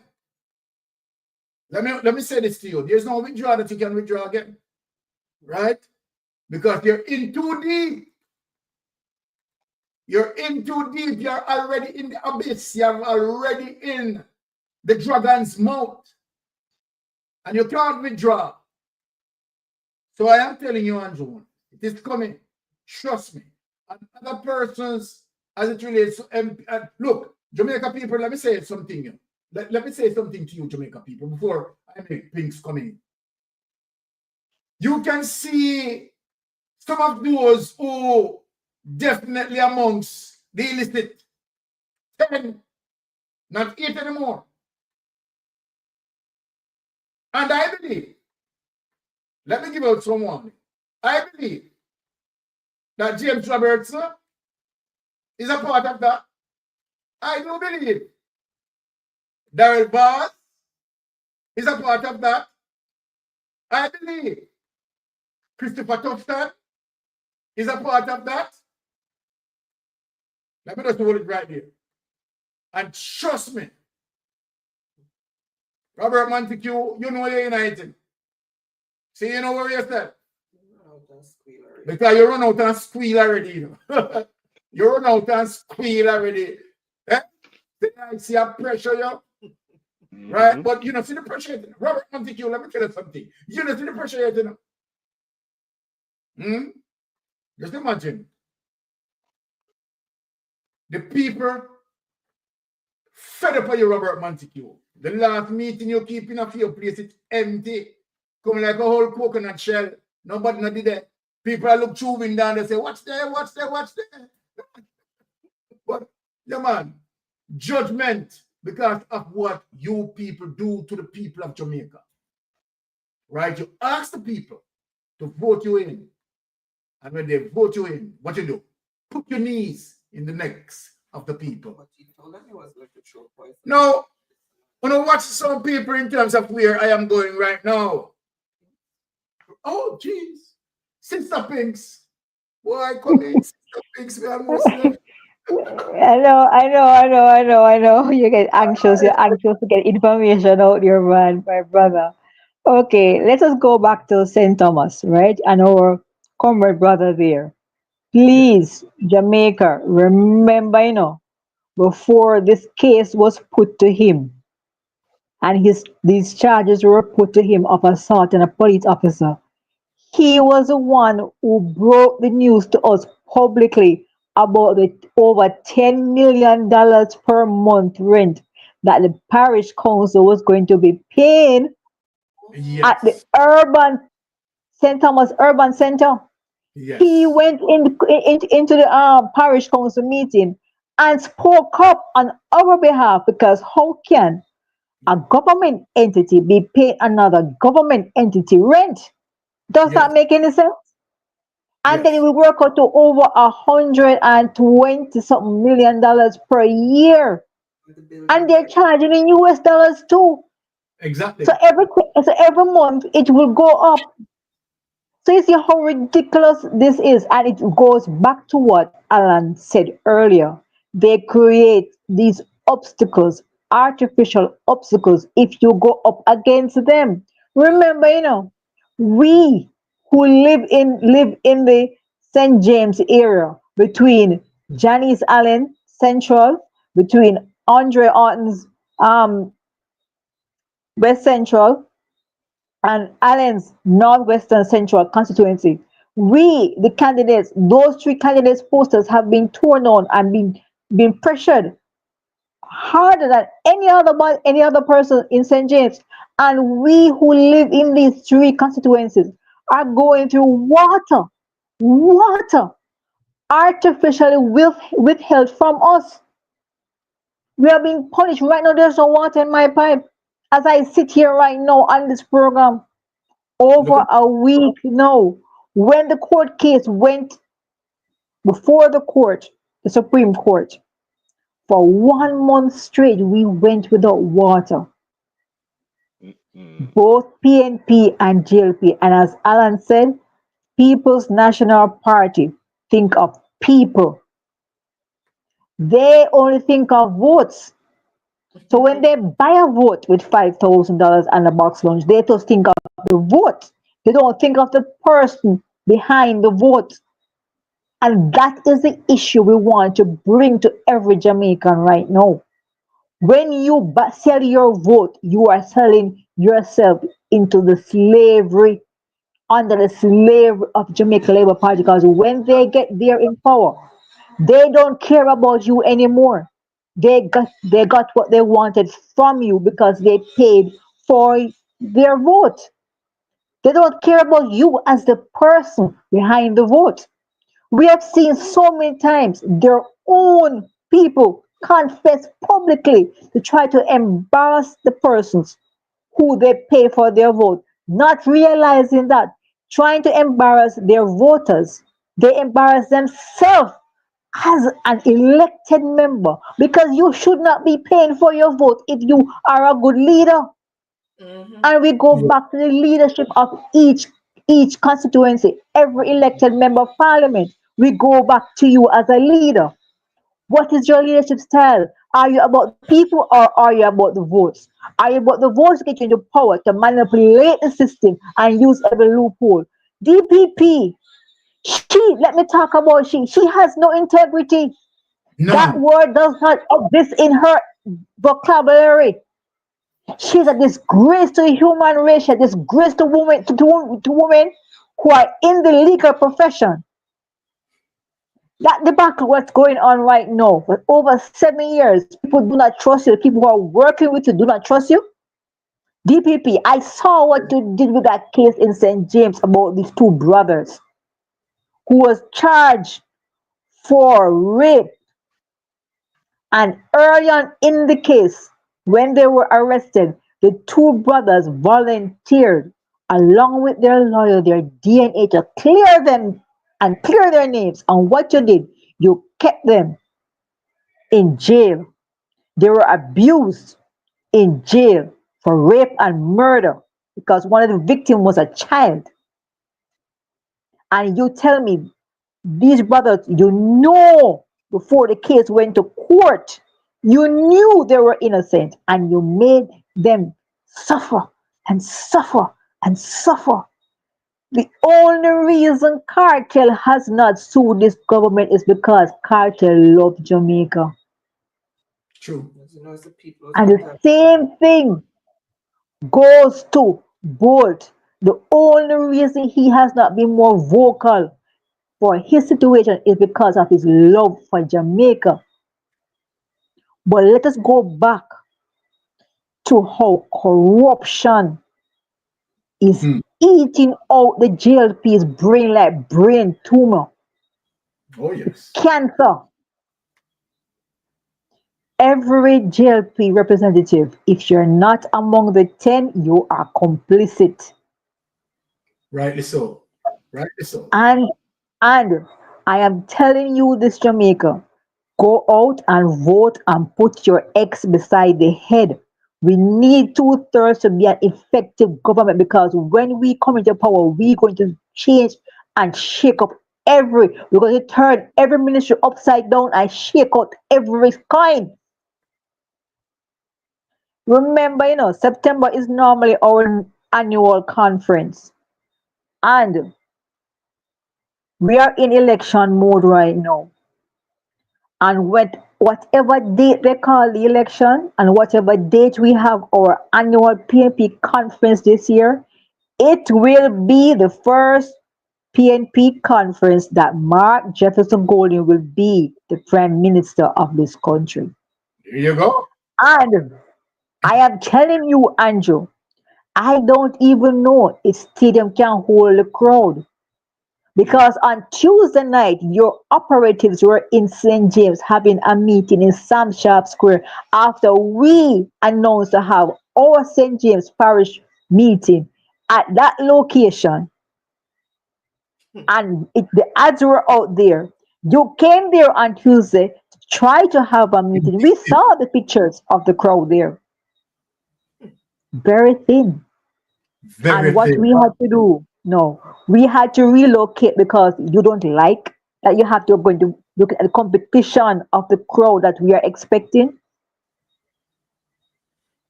Andrew, don't worry about competition, worry about your prison time. And my advice to you right now, because you have been broke tick put in your ears, Jamaican saying, because Lonesome have been warning you, Mystic have been warning you, Vatican have been warning you, Melting Pot have been warning you.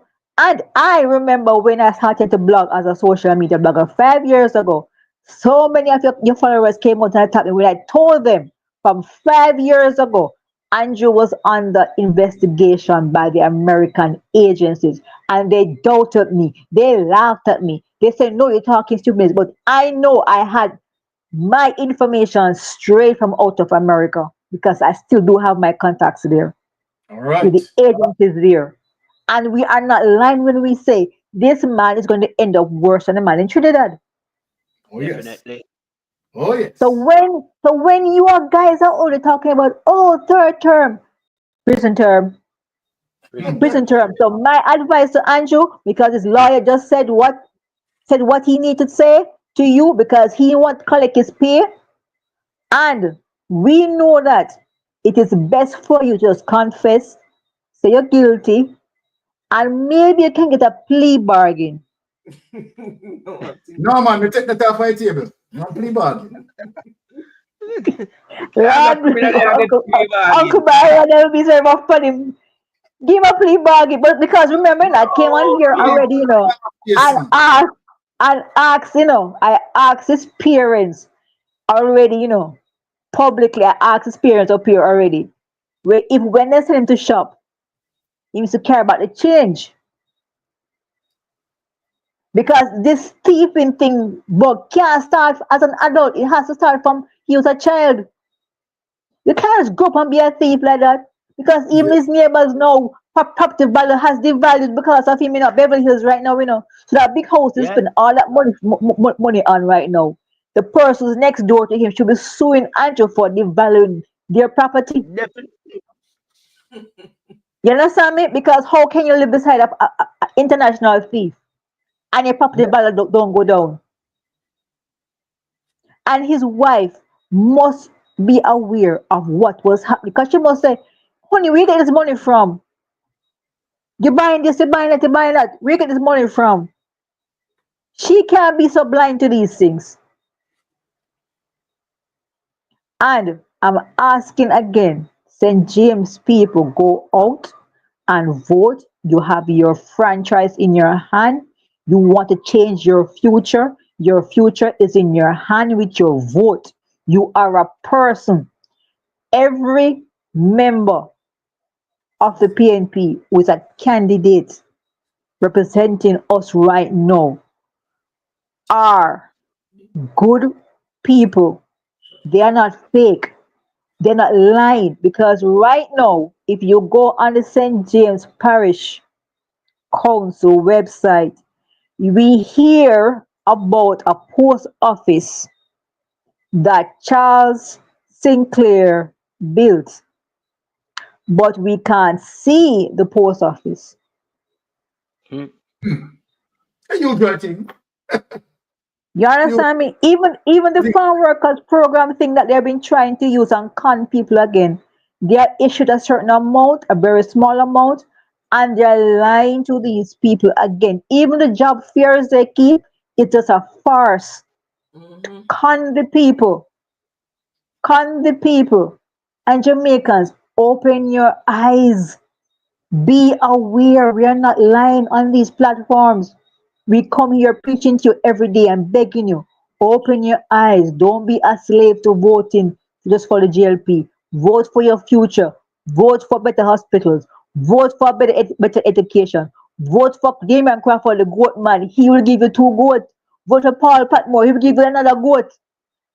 Because these people have the interest. Because remember, owning a goat, you can get food by milk. And you get food again by producing kids from the goat and making yourself worth. You know how much for a pound per live weight for goat meat right now today in Jamaica? If all the persons had taken Damien's advice, then they'll be rich right now, have herds of goat. And one of the things that Alan did not mention while he was up here is that he's encouraging us here to do urban farming. Nothing is wrong with planting 2 tomatoes in your backyard or two head of cabbage, Jamaicans. True. Remember, Mike and Molly told us, eat what we grow what we eat. Long time before they come out with all their nonsense about. And what have they done for farming here locally? Nothing except import onions and import things. And while our farmers suffer, Jamaicans, open your eyes. Open your eyes. Come out on Sunday, St. James people. Come out. We are at Mount Salem. They evict us from Sam Shop Square because they thought Sam Shop only belongs to them. But So we're going to tell them different motive. I yield the floor to you, Uncle Byron. All right. Well, Jamaica, I'm asking you to tighten your seatbelt. Now, this is not joking. Right, Jamaica. Who want to get them coffee? Go and get them coffee.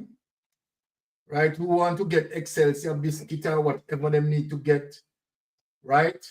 Because where we are going right now, El and Powder House. Nigel Clark know why he run away. Right? Using the pretext that he's working with IMF. Yeah, we know that he's working with IMF. But Nigel Clark pull away from the bangarang. as it relates to what he knows that the people will realize in terms of the lies that he had told.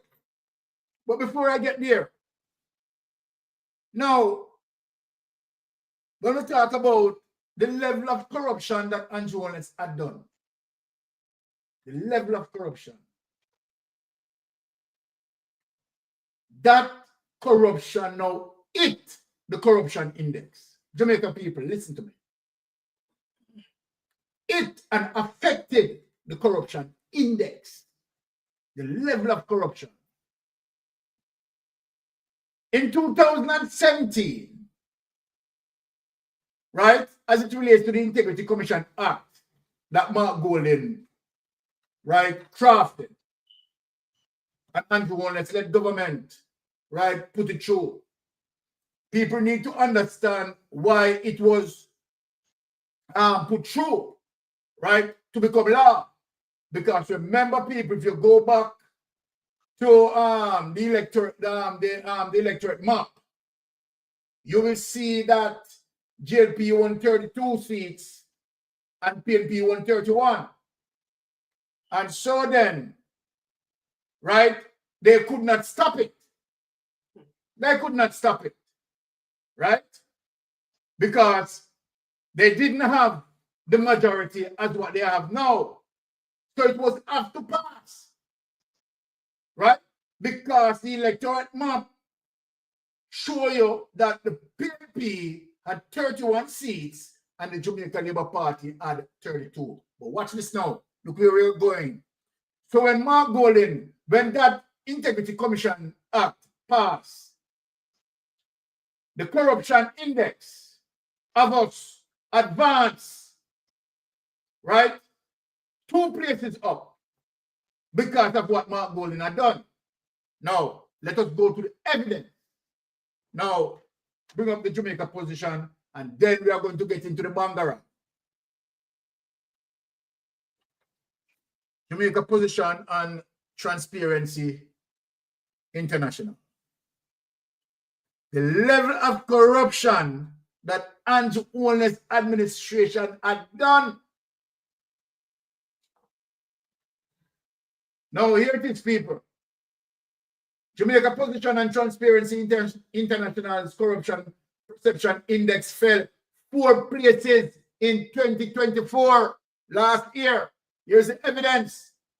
Jamaica's position on Transparency International's Corruption Perception Index as a result of Andrew Holness and the level of corruption fell 4 places in 2024. We can read on.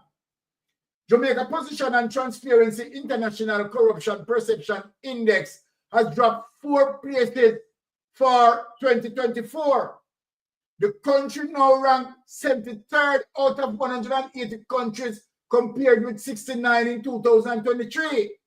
The CPI was released at 12:01 this morning. Meanwhile, Jamaica 2023 CPI score of 44 out of 100 remain unchanged for 2024. The score of 0 represents highly corrupt, while 100 indicates very clean. So anything that falls below 50, right, is where they are hitting now the corruption mark, right? Now watch this on, people. Jamaica's score of 44 remains the country's best ever on the Corruption Perception Index, right? CPI, a feature previously attained in 2017, as what I was saying to you. 2017 was as a result of Mark Golden work crafted the Integrity Commission Act. So this is what increased Jamaica 4 places upward as it relates to Jamaica coming from 40. Right? Now, as a result of what Mark Golden did, right, the corruption, it climbed to 44. Right between 2017, 2018, 2020, 2022, 2023, and 2024, you see what happened, right? It hit the corruption index because of corruption that took place 2018, 2020, 2021, 2022, 2023, we have seen where Andrew Holness statutory declaration cannot be certified for these periods, people.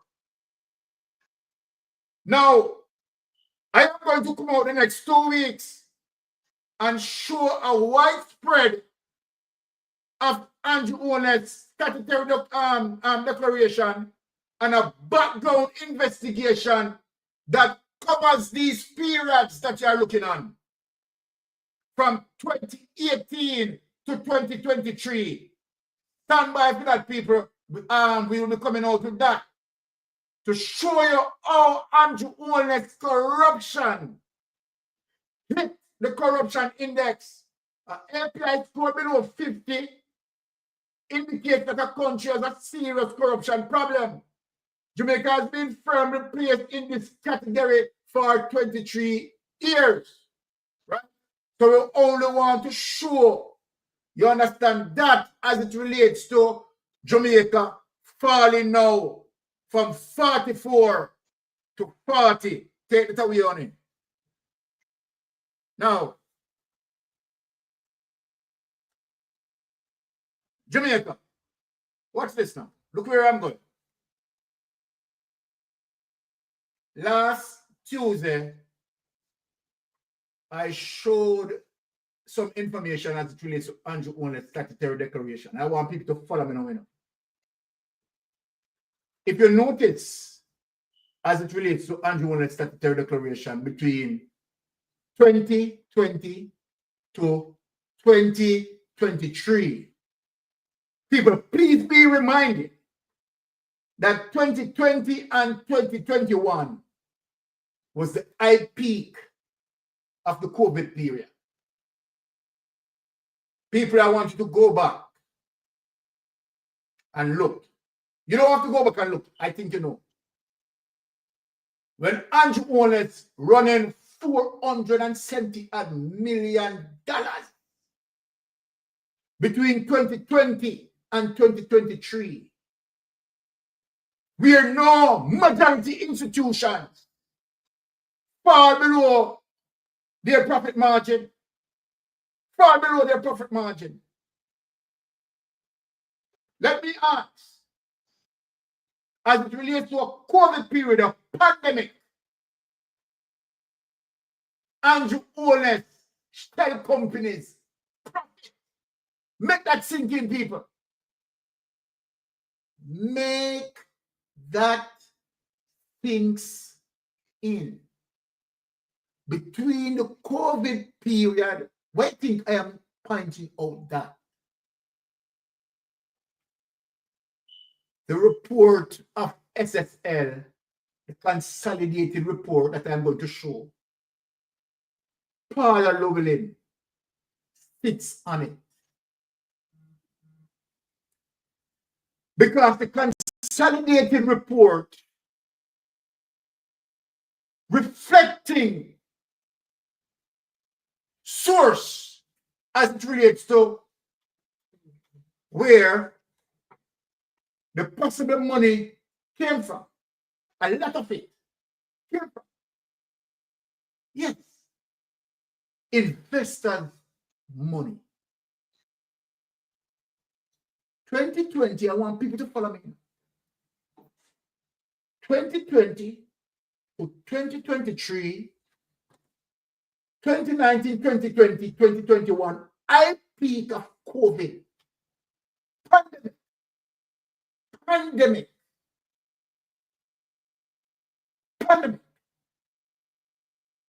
Majority of the institutions that we know fall below profit margin because the place globally locked down. Oh, Andrew Holness generate profit. Where did Andrew Holness generate that profit? People not asking that.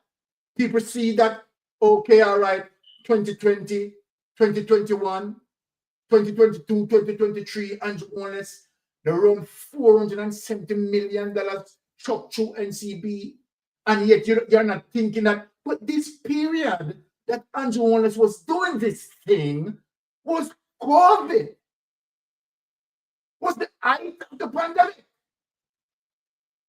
And so then when you look to see everything fall in place, Nigel Clark has to cover it. Nigel Clark knew very well that it is going to come out. Why do you think Nigel Clark took himself? The forensic report that I spoke about. So remember now, we are talking about two different reports here. What we want to show tonight is what we call the consolidated report. The investigation that done into SSL. I don't want people to confuse it, so let me explain it. What I'm going to show tonight is the consolidated report as it relates to Crawl investigators. Done that investigation into SSL. And they concluded that persons are to be charged. You see, Michael Leachin lift up and gone. Michael Leachin lift up and gone. NCB, right? As it relates to laundering the money, mixed up in the consolidated report here. Now, so Nigel Clark lift up and gone for many reasons. Because Nigel Clark know that the hatchet is coming down. Nigel Clark is not stupid. Nigel Clark know very well that, okay, all right, I can hold on this and the you know I can hold on the tsunami gate just for a little while, but we can't hold it too long. I have to let it go. It's too heavy. So now watch this now, people. So Nigel Clark came out and decided to tell some lies. Yes. And all the lies that Nigel Clark told, we know now today that they were all lies. As a result of this, my Jamaican people, let us turn to the consolidated report and show you that all the lies being told has been realized now as lies. Andrew Holness, you are in trouble. Darrell Vaz, you are in trouble. Darrell Vaz, you monitor several GLP accounts in SSL. You, Darrell Vaz, let us get into the consolidated report. I wonder if the man they go call him back tonight. Lift up the consolidated report. Now, consolidated update on SSL. Let us get into it, people. Now, here it is. Wednesday, April 17, 2024. And remember, Jamaica people, the DPP sits on the findings of this report. Even Mark Golden, Comrade Leader Mark Golden, right? Ask the DPP, you know, what is she doing with the situation, you know? Right? To show you how Paula will stagnate the whole thing, you know. Now, let us get into this. The Fraud Stock Security Limited is of public interest. The Financial Investigation Division has reported that the fraudulent schemes are now estimated to have affected over 200 accounts, and the extent of the fraud exceeds 3 billion in value. We now learn that it is more than $4 billion. It's about 5 billion and counting. SSL was a boutique wealth management firm with assets that represented approximately 0.6% of consolidated financial sector assets. At the time the fraud came to public attention, SSL had custody of approximately 30 billion of client assets as a part of SSL's off-balance sheet portfolio. There have been periodic updates from the entities managing the winding down of SSL, the transfer of its client balances to accounts designated by clients, and the investigation into the fraud. However, some members of the public have requested a consolidated update, which I now provide in this release from updates provided to me by the FSC, the FID, right, and temporary manager, and as well, crowd investigators involved in that. Now let us look at all the lies that Nigel Clark told. Now, Let us go straight to 2.1. Transfer of accounts. At the time that SSL came under temporary management, it had held a portfolio of off-balance sheet assets across thousands of client accounts. The orderly winding down of SSL requires the transfer of these assets to clients after clients. Contact SSL and provide acceptable know your customer and identification information. Now, let us start with the lies that Nigel Clark told us.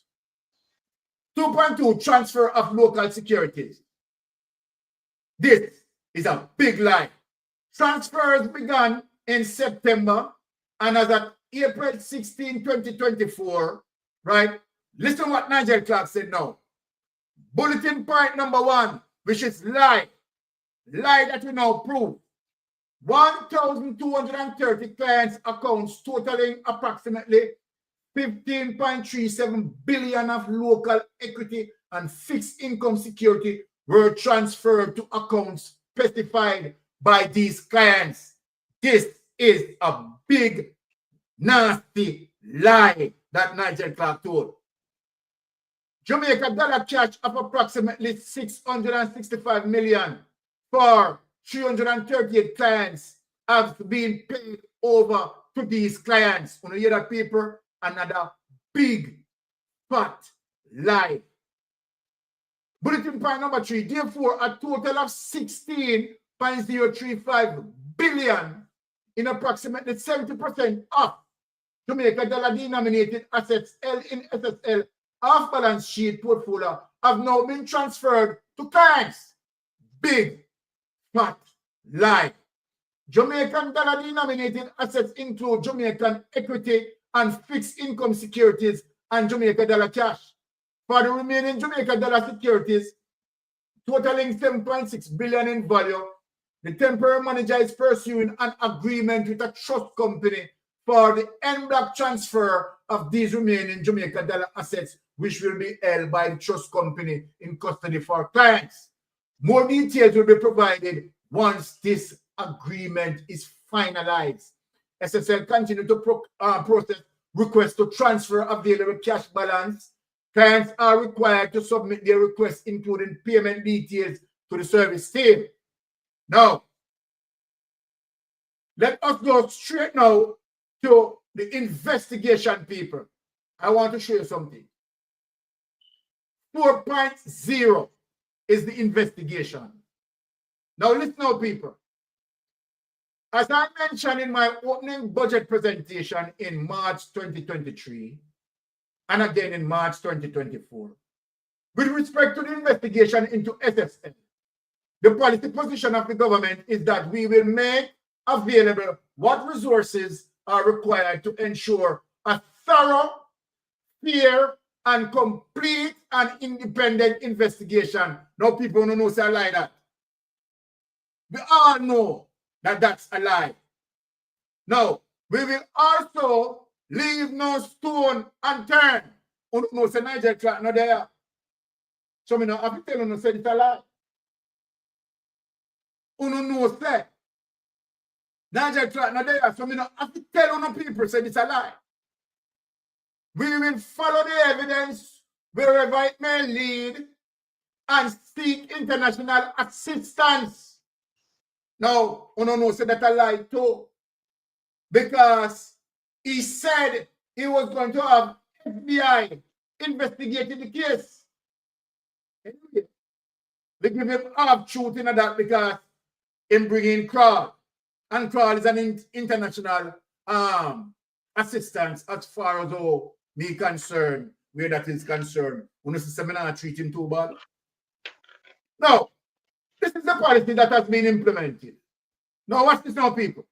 As previously updated, Crawl Associates UK Limited, right, is a renowned international investigations firm, was engaged to undertake an independent forensic audit to understand the facts relating to the fraud perpetrated at Stocks and Security Limited over the period 2010 to 2023, and particularly as it relates to 2020 and 2023.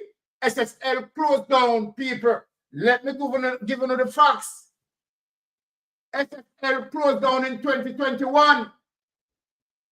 And when SSL closed down 2021, we have the evidence where the Prime Minister took out the last bit in so-called claiming SSL. Right? The Prime Minister make sure, say, insecure the last piece where you want to teach, And so then other investors' money, the Prime Minister didn't ensure that him security.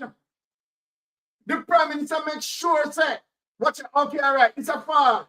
You understand? We get some already. We get some of the food already. But we couldn't find out prep in 2021. So then, when we see the Prime Minister statutory declaration, right?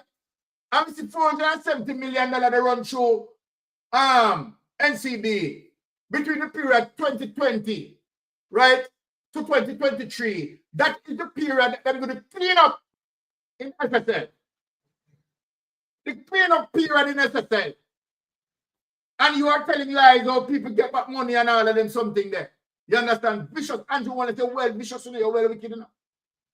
The company was selected because it did not have any connection in Jamaica and because its vast experience, given the complexity of the matter, the volume of transactions, the number of accounts held by clients, and the number of bank accounts held by SSL network of companies. Now, what's this now, people?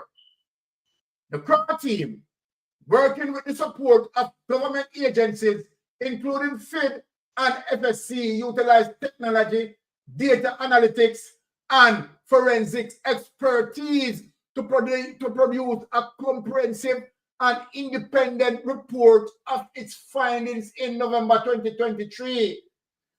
So, see, we are now, as a result of this particular investigation, where the ICR so use, right, forensic auditors, you understand, to now dig into the Prime Minister statutory declaration between certain periods. The CRA report has confirmed that the suspected fraudulent activity and mismanagement at SSL and its related parties were much broader than initially understood. Yeah, man, a big crime, man. So on a 3 billion, you understand, going to about 5 billion and odd. With the benefit of this report, their own investigation and through collaboration with other law enforcement agencies, the FID has publicly reported that a file, listen now, people, listen now, when we talk about Paula Llewellyn being complicit, Paula Llewellyn, let me say this, Paula Llewellyn is the person that allow all of these things to take place. No two way about that. Paula Llewellyn, all of this, all of the criminality, Paula Llewellyn, rest up on your shoulder. Now, here it is.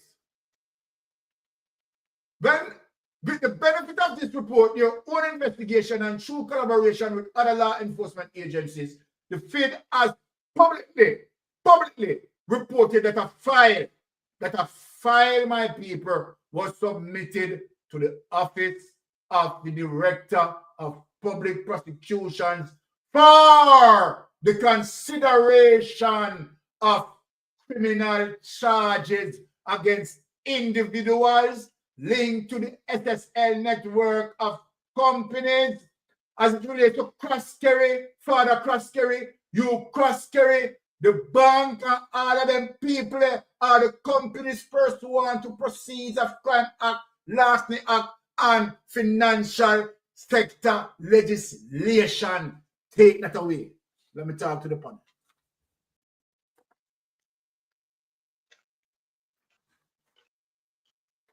So then when we look at these situations, and we see where melting pot, we see where Prince Q, right?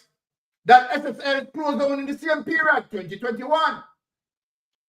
But when you look now and see the transfer of the Prime Minister, right, transferring hundreds of millions between the period 2020 to 2023, moving around cash. The question they ask, the Prime Minister, during COVID, operating shell companies. These are not companies, you understand, that operate on the basis of supply and demand. So the big question, where did the Prime Minister get these funds from? Honestly, where the question is legitimate. No, so when the Integrity Commission asks the Prime Minister these questions, the Prime Minister cannot answer them, partner. The Prime Minister cannot answer them. So then if the Prime Minister cannot answer the Integrity Commission as it relates to your source of funds, how the hell the Prime Minister is going to explain that to NCB authorities? See where I'm going to? See where the truth I go? How the Prime Minister can explain that to the NCB authorities? No, if the Prime Minister cannot and did not explain that to the NCB authorities, then automatically NCB money laundering. And who is doing it? Who makes sure that the Prime Minister is run the money laundering? You understand? Him live for Pantikaf already, you know, him gone. You understand? So get what we are saying, people. Make it make sense that during COVID period, during the period of COVID, the Prime Minister, companies is making enormous profit when other companies failed. We want to know which magic that Andrew Holness used and let me grab and dip. Opening Batman, take it away. Yes, Sir Byron. And I know circumstance, you know, nobody not supposed to debate what we are present out there, because I mean, more bigger established company worldwide were feeling the pinch of the pandemic as it related to capital gain. They weren't making any money. But Andrew Holness, who does not have any company that deal with supply and demand, were making vast amount of millions at that same period of time. And so we know for a fact that whenever you find anyone who is dealing with corruption as it relates to money laundering, embezzlement, and all these things, they have to have somebody in a banking sector that give them the opportunity to bank these money. And so here is this guy, Michael Leachin, who we know for a fact, him in the same situation like Andrew Holness, he could not explain his rise to stardom as it relates to his vast amount of millions and billions that he has accumulated when being interviewed by an overseas interviewer. He said he was just a mere landscaper. And recently he was asking himself the same question, how did he get to this stage in life? So Andrew Holness cannot explain to the Integrity Commission how him getting money. Michael Leachin cannot explain to the interviewer how did he amass this amount of wealth, what was his upbringing, where he started all this thing from. And so we are looking at two players. And it dated back as far from within the Paul Chen Young era, the Eagle Merchant Bank. It's the same type of process they carry out then, using the same entitlement of players but different name. They had a banker in Dan Crawford then. And you also have a mastermind at the time, which was Paul Chen Young, but who had a lynchman at the time that was Hugh Croskery. Now we see where Paul Chen Young and Association, you know, them come out of existence because in the 90s when the meltdown, yeah, I saw FSC, yeah, was put in place to regulate those entities because we had to bail them out. And them come back with the same thing now with SSL in a period of time that you could never think this was happening in Jamaica. Lockdown. The world was under lockdown. But here is Andrew Holness breaking all protocol, going about doing business because that's what it seems like to us. But Andrew wasn't doing any business. Andrew was robbing from people in Jamaica Andrew and his cronies were there at the time, taking out all the money out of SSL, stashing it into NCB, using the money from that going to NCB and transfer from one account to the other account to the next account. It was just like, you know, when you're playing hopscotch and you jump here, so this over here, so I saw Andrew bank account, them I float the money. You understand? So when it reached to the crescendo where it reached with him and the Integrity Commission, and we realized him in a alleyway dead end, him stop talk. And so the Integrity Commission now have to seek the intervention of FID, Crawl, and all these people now have to come and start with them forensic auditing, because this was big debacle in as it relates to where Andrew going with Jamaica. The amount of money where the Integrity Commissioner look on as it relates to where this man get this money from. Because previously Andrew Holness outlined him asset and wealth combined of 171 million, you know. But in a no time, him have 28 bank accounts with 3 bank accounts showing 473 million. We don't talk about the rest of them yet. I remember him have more account than this. I see him go stop there at 28 because he wasn't, you know, inclined to give any more information. But there are some overseas bank accounts that we don't even see on the report because it don't emerge yet. When everything is said and done, we'll get those information. But Andrew Holness, alongside Michael Leachin and Hugh Croskery, we know so them 3 man them mash up Jamaica. Yeah, in the sense of the money laundering.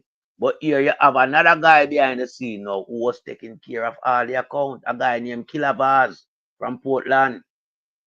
He was the chairman for all the GLP account in a SSL. And so they all knew what they did. Yeah. So when Nigel Clark now lied to Jamaican at the time as the Minister of Finance and tell us him not going to leave no stone unturned. Well, him leave plenty of stone unturned and run away. Because Nigel Clark know what was in the pipeline to come. And so Nigel Clark, as a little player where Andrew Holness drawing at the corruption, decides him have to run leave it. But Nigel Clark have to come back, come answer to the lie them I'm telling you, because I'm incriminate the FBI, you know, by saying they have contracted the FBI, the government of Jamaica, to look into the SSL and they're on the ground and no stone. So him have, if I'm that, him have to come back. And him know many more things too. Him know many more things that was going on. So as Lord Byron always said, him complicit to the act. Him aid and abet Andrew Holness, because I'll never be a whistleblower, you know. Him could have passed his story on to some other, you know, investigating arms. Them not even know how him pass it on. Because he was privy to it. So the whole of them contrived to rob Jamaican people of their money. So we can't have no mercy for Andrew Holness, you know. We can't have no mercy for Leachin, because Leachin to go to prison. Because Leachin aid and abet money laundering through film banking entity, NCB. Leachin is the man who clean up the dirty money them by acquiring the yacht them and sell them back very quickly after him acquire them. So we know exactly where we are going. So no matter how them try to spin the SSL saga and wiggle them way out, we have them right where we want them. It's only a matter of time. You understand? It's only through the ongoing investigation reach a certain stage. We just hold back on certain things. But we know everything we are going with that. So Andrew Holness, Jamaican people, is a criminal prime minister. The most renowned criminal prime minister the entire world has ever seen. No prime minister has ever ravished the own economy like Andrew Holness. When you look at our foreign debt, yeah, as it relates to where them take from the treasury 3 trillion, we could have paid off with the 3 trillion and have change leave. Long time. And with debt free. Point. And the austerity measure released from the Jamaican people would not suffer. Every system would have functioned because the country would have in the what? The black not the red. You understand? But Andrew keep the country in the red. Borrow money and chop the money. Grant come and chop it.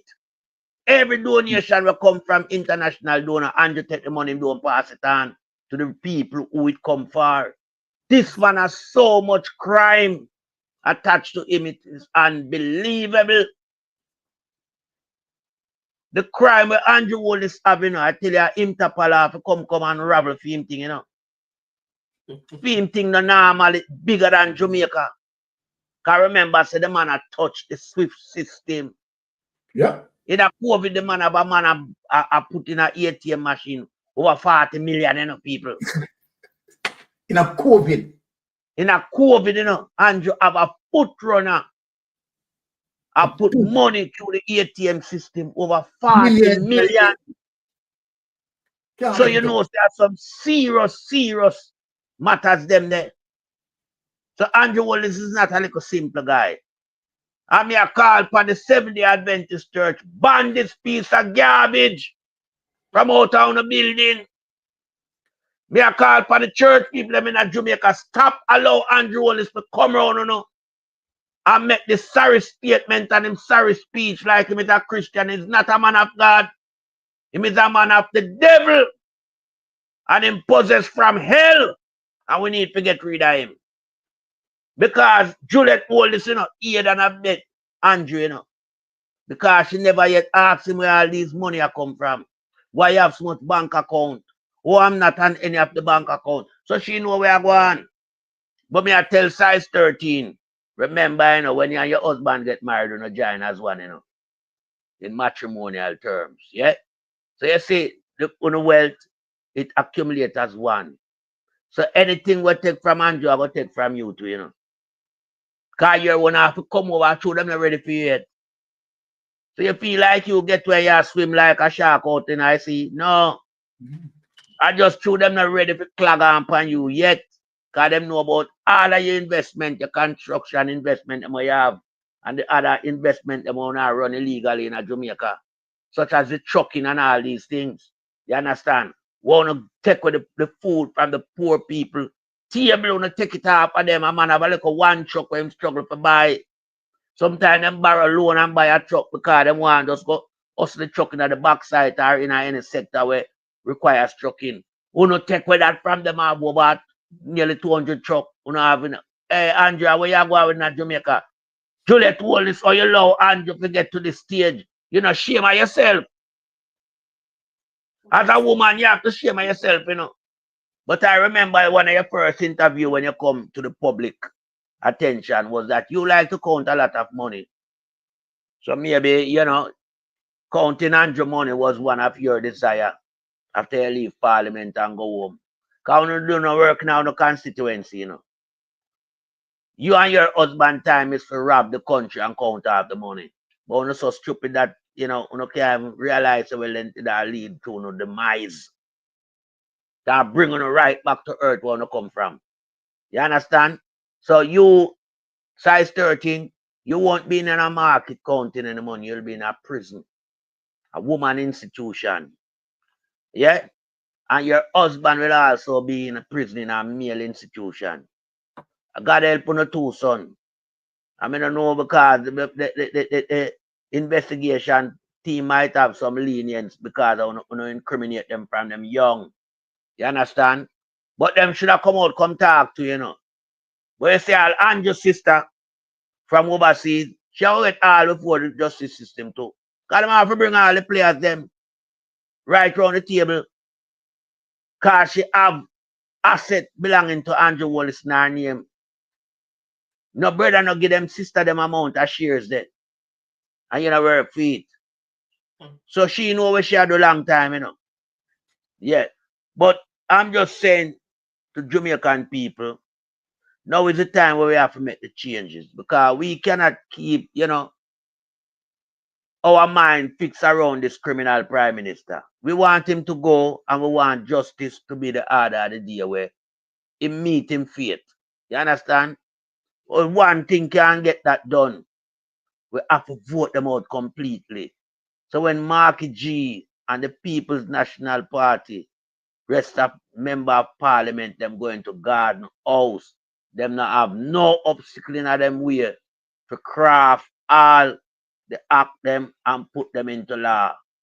To protect Jamaica interests and Jamaican interests at large.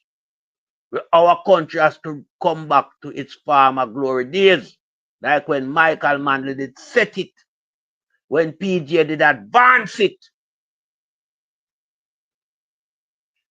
We know Mama P did have to go there and save the country, you know. And that is a great work that needs to be recognized, because Mama P had to stabilize Jamaica after Bruce Golding, and they said Andrew Holness mash it up. Miss 14 consecutive quarterly agreement with IMF. And IMF right we have completely. The country broke. Them turn over broke country to Mama P. So Mama P did have to fix that. So Mama P was the stabilizer for Jamaica after Bruce Golding time. You understand? And so when Andrew come back in a power, Andrew come get money in the coffins in a Jamaica. Jamaica economy start grow. There was enough there for Andrew to thief again. 3 trillion and more. And Andrew couldn't start the same. Him just go over in a SSL and mash up that too. Because he's a wrecking bull. The man just go over airport authority and tell Agintai to take 30 million. Yeah? 450 million Jamaican dollars. And put it into a first rack. What become of that? Nothing. You know what Andrew do again? Andrew take 12 years.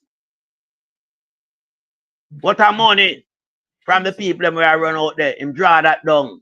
So you know when Marky G going along, Marky G have to wait to get money from that entity, you know. Because Andrew take the money already. What Andrew do with it? Nobody no know. All the money that will come, what Andrew do with it? Nobody know. It's in him account them. And there, as I said to you previously, there are several accounts that Andrew have overseas that I see don't put on the system yet because them stop.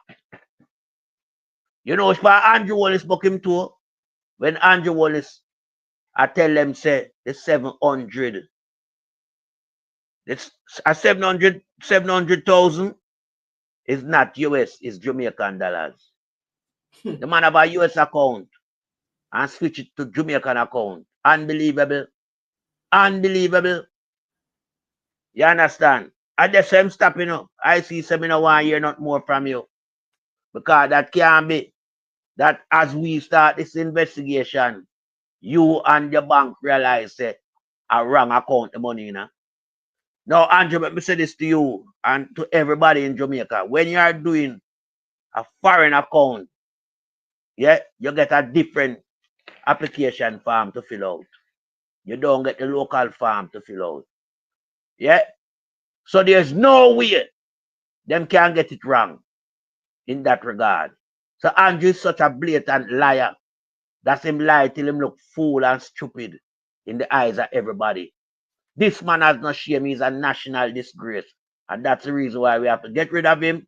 And I yield back the floor to another member of the panel. All right, thank you for that melting pot. Take it on the rally, Spinks. Go ahead. I want Jamaicans to go back a little bit in history. In February 2016, when Andrew won his first term, coming into now 9-10 years. And remember when we asked for his security plan, what he went for was the SOE playbook. Most 24-hour gas stations were closed. Most businesses that opened at nights were closed. Most people who had informal businesses that work better at night were closed. And that was when I realized Andrew does not want you or me to have money.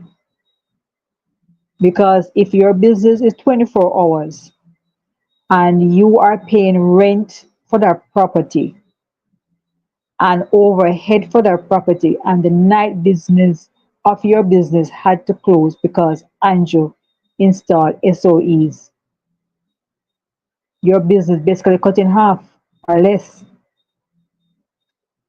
And if your business operates at nights, your business had to close. Then we went into COVID 2020, 2021. At the height of COVID, when many businesses closed, many business people had to hold them head and wonder where the next dollar was going to come from. In the height of COVID, police would take people's vehicles still.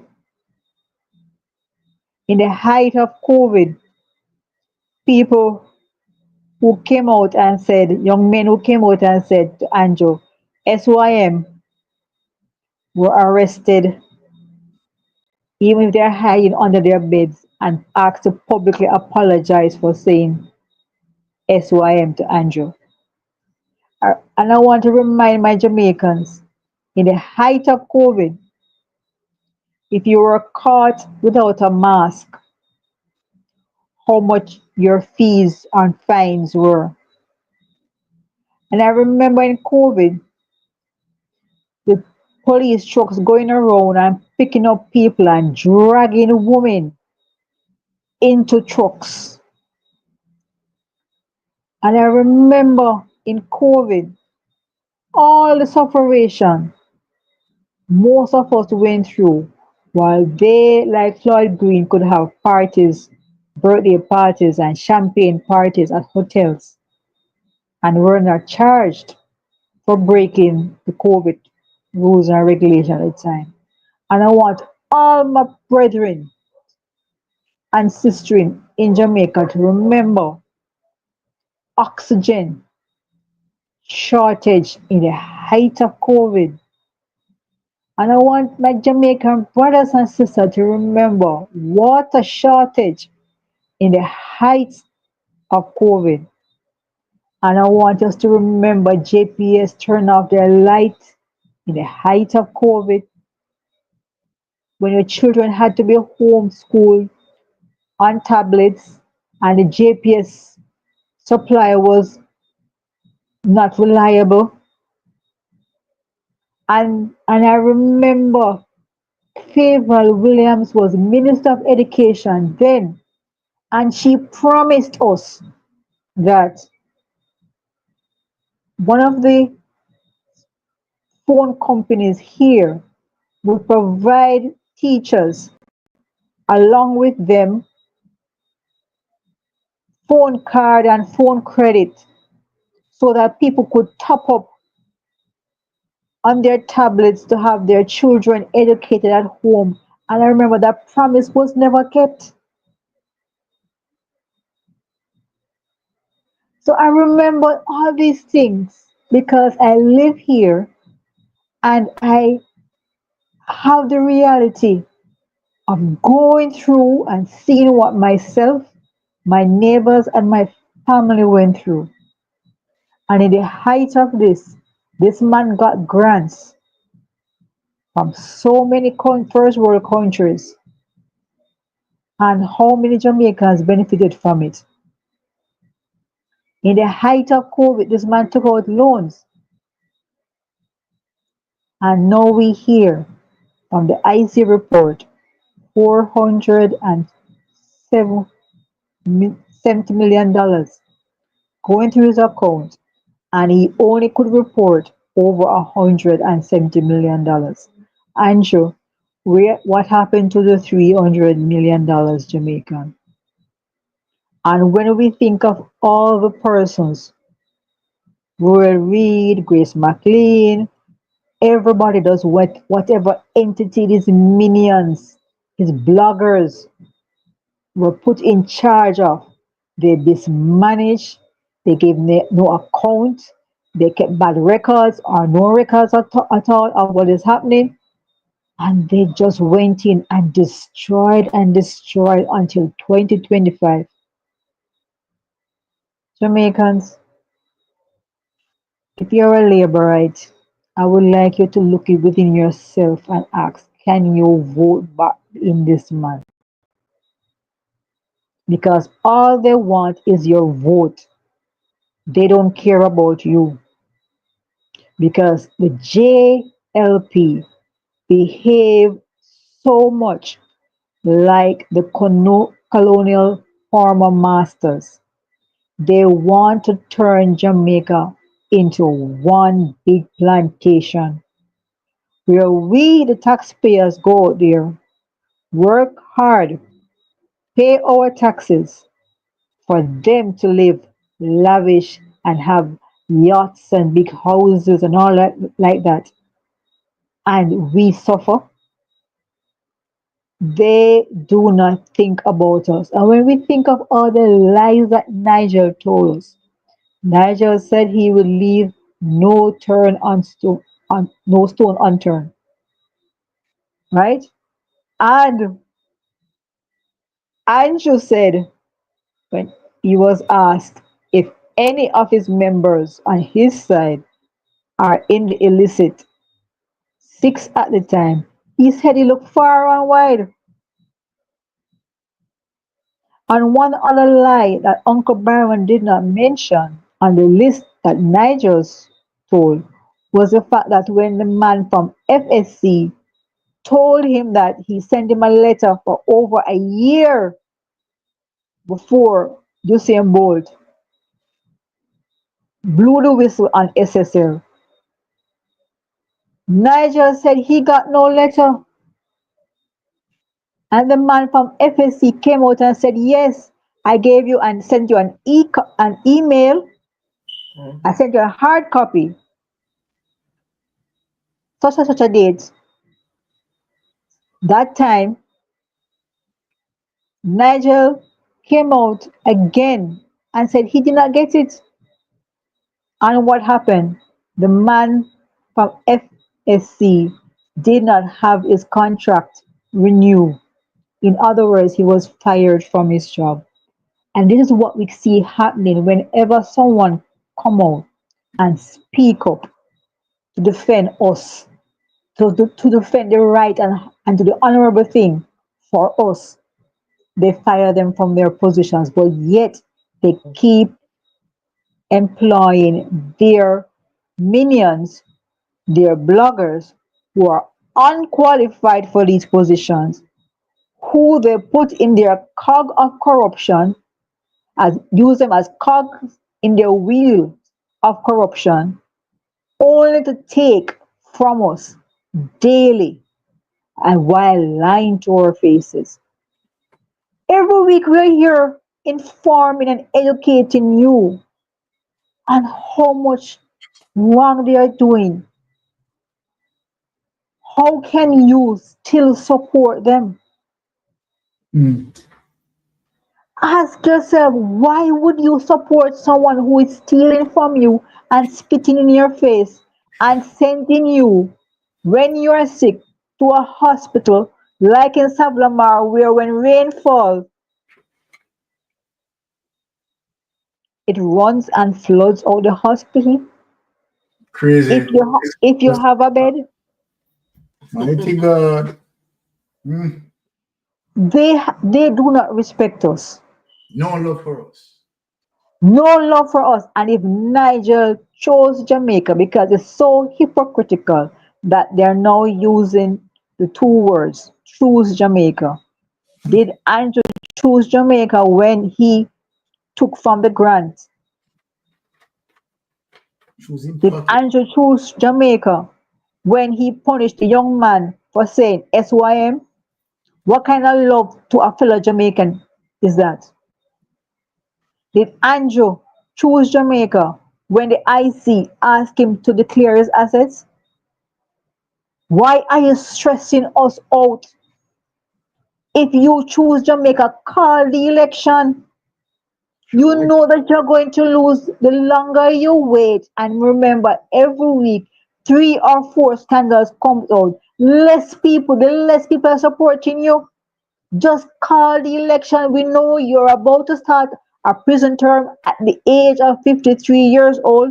You're going into prison. The earlier you start, the earlier you come out. Give us a break.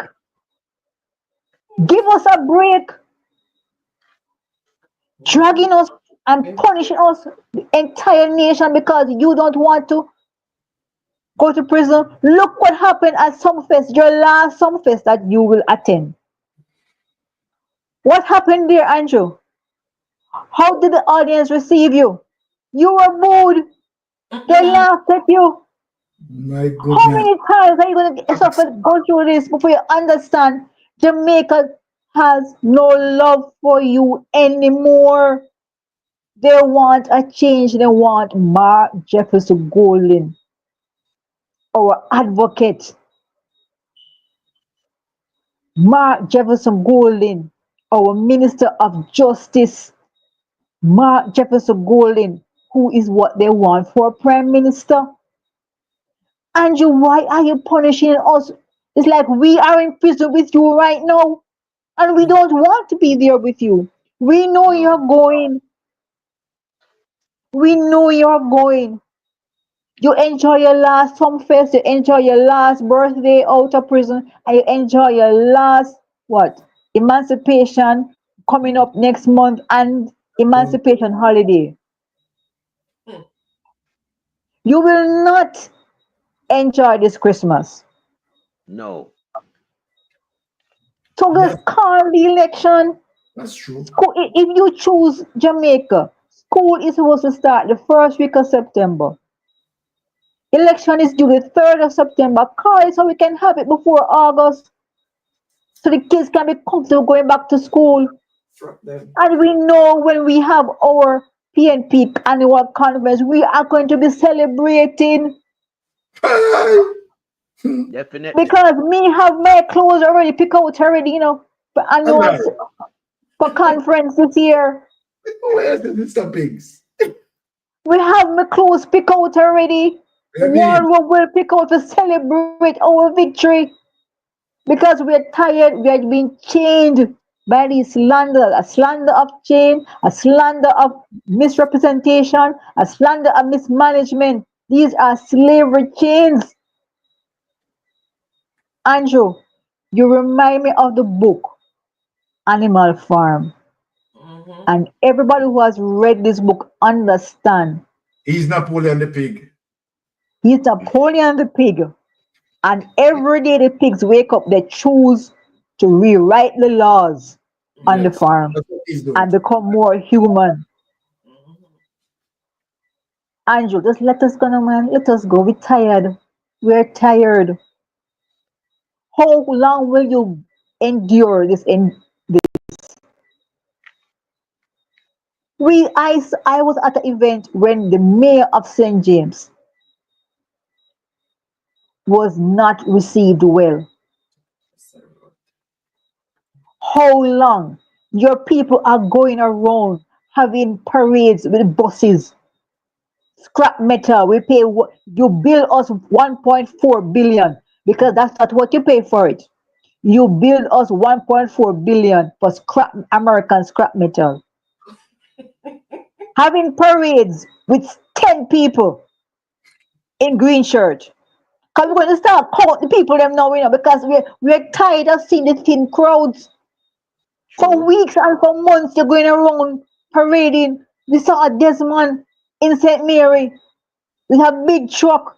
I was wondering if he was canvassing. Because the amount of people around him is only when you're canvassing, you walk with 6 people. True. You understand what I'm saying to you?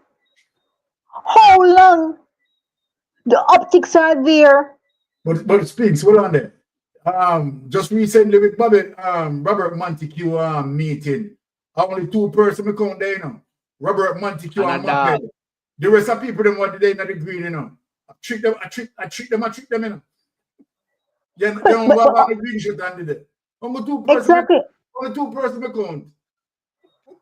They came here before some months ago and tried to have a meeting in St. James, and they had to classify it as a workers' meeting. They even brought Vegas, and still no crowd was there. They had a meeting Tuesday in some shop square, and it flopped.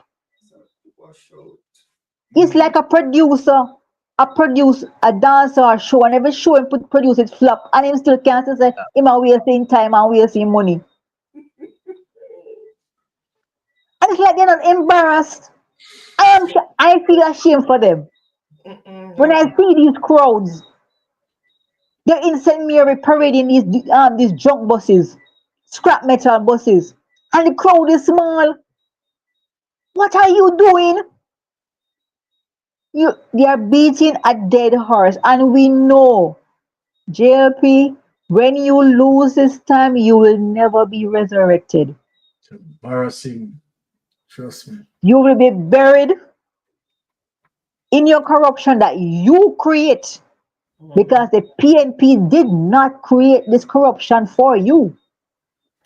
GLP created their own coffin. They built their own coffin. They went into the woods of Catholic country and troubled the Maroons. That did so much, creating all kind of bangarang, bearing false witness on their neighbors and on our candidates. They have wrong the 10 commandments, left, right, and center. Not even the devil want them. And Jamaicans, undecided voters, you really think you want to vote for this future? Where the money is not coming in our hands? Every business person right now is crying. Rent is high, overheads are high for their business. And what has happened? The morale in Jamaica is low right now. And you just call the election. Just hurry up and go to prison. We will send you some KFC on Sunday. If we like you, as pity.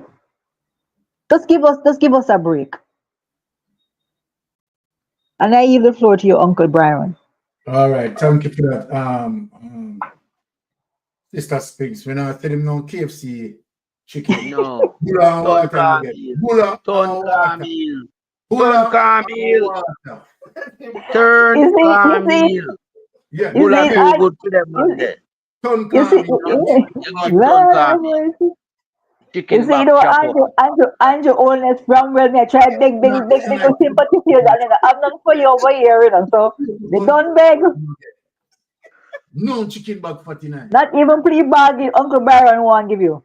But I want to I just say something, Sir B and Lady Pinkskew. You notice Andrew Liar get fed up with him, and saying to withdraw. Yeah. The liar get fed up with Andrew. So we are make the GLP supporters, the little few we left, we have follow behind Andrew coattail. Up to him liar now become fed up with him. And I tell him same need to withdraw the case against. But hey, because no lawyer wants to lose a case.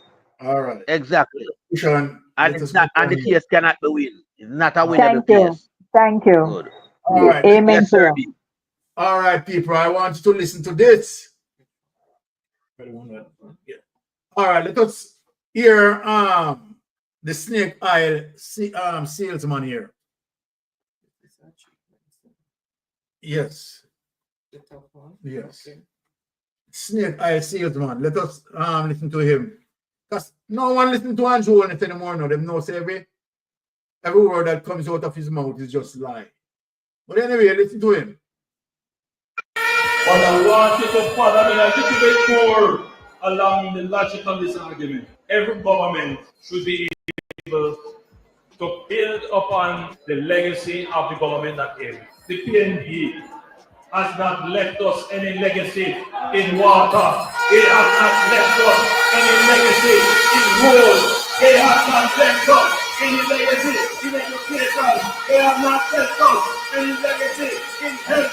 They presided over 18 and a half years of decline in our infrastructure, of decline in our institutions, of decline in our society. You only need to look at how the NWC functioned during the period of the film, and debt-ridden, undercapitalized institution without the capacity to build out the water infrastructure in the island. So, my 32-year-old friend, she's not going to make the connection with the bad government of the past and do what they are supposed to do, because granted, she would be about 15 or so years at the time, so she would know. You see, why it is important, therefore, that whenever we take the platform, yes, we want to do some gimmicks to get you to laugh and clap and do the things that are, but we come here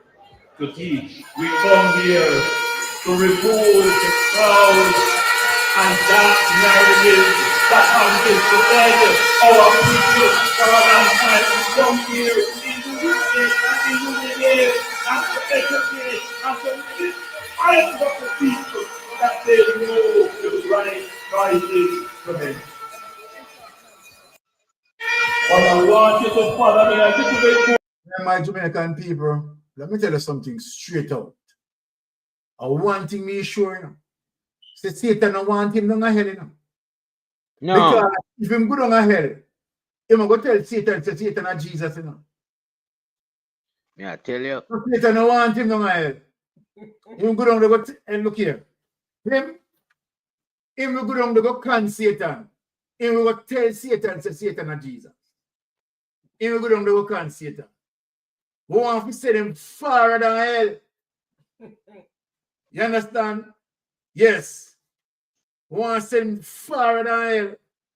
Now, let us show Andrew Holness, because it seems like, you know, him lose him head. Duckans are eat out him brain. So let us show him all of PNP efforts, right? And programs, solid programs that PNP implement. This is a wicked and liar person. You understand? Trust me, man. I'm supposed to go to Peter Fell. The Rural Agricultural Development Authority, RADA, 1990. The Office of the Utilities Regulation, OUR, 1997. The Jamaica Urban Transit Company, 1998. What about Jamaica's first state-of-the-art transport hub for the corporate area? The Halfway Tree Transport Center that opened in 2008. The regulation of the telecoms industry. In 1999, the Highway 2000. The PATH Program, 2001. The National Environment and Planning Agency, NEPA, 2001. The Emancipation Park, 2002. The National Health Fund, 2003.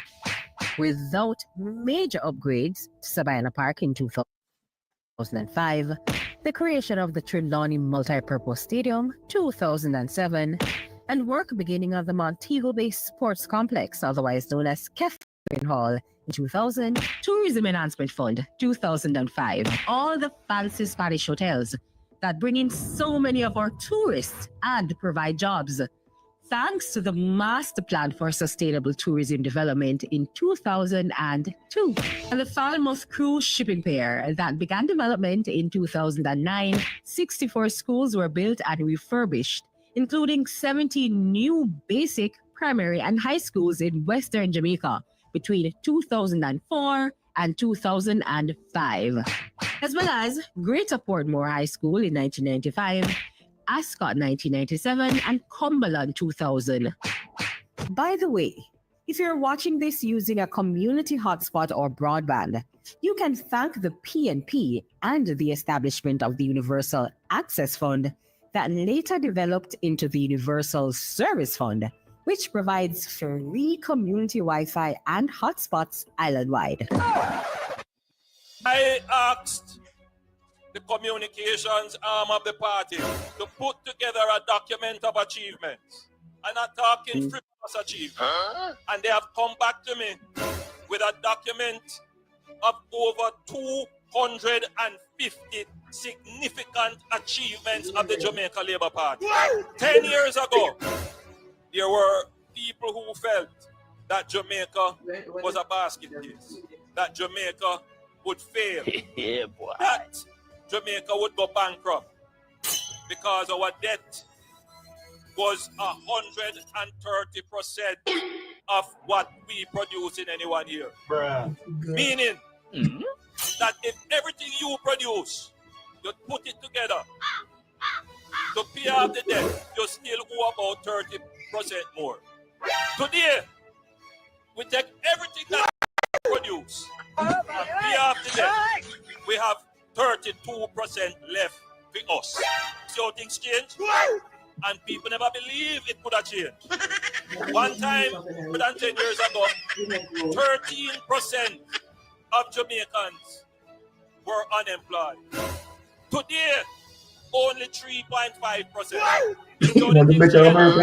One time, when budget are read, everybody worried because in a one term for your government, them raise $34 billion in tax, meaning that them go in your pocket and take out the money in order to fund the budget extra. You have had 10 budgets from this government with no net new taxes. You see how things change? Stable. Oh no! And I could go on and on and on.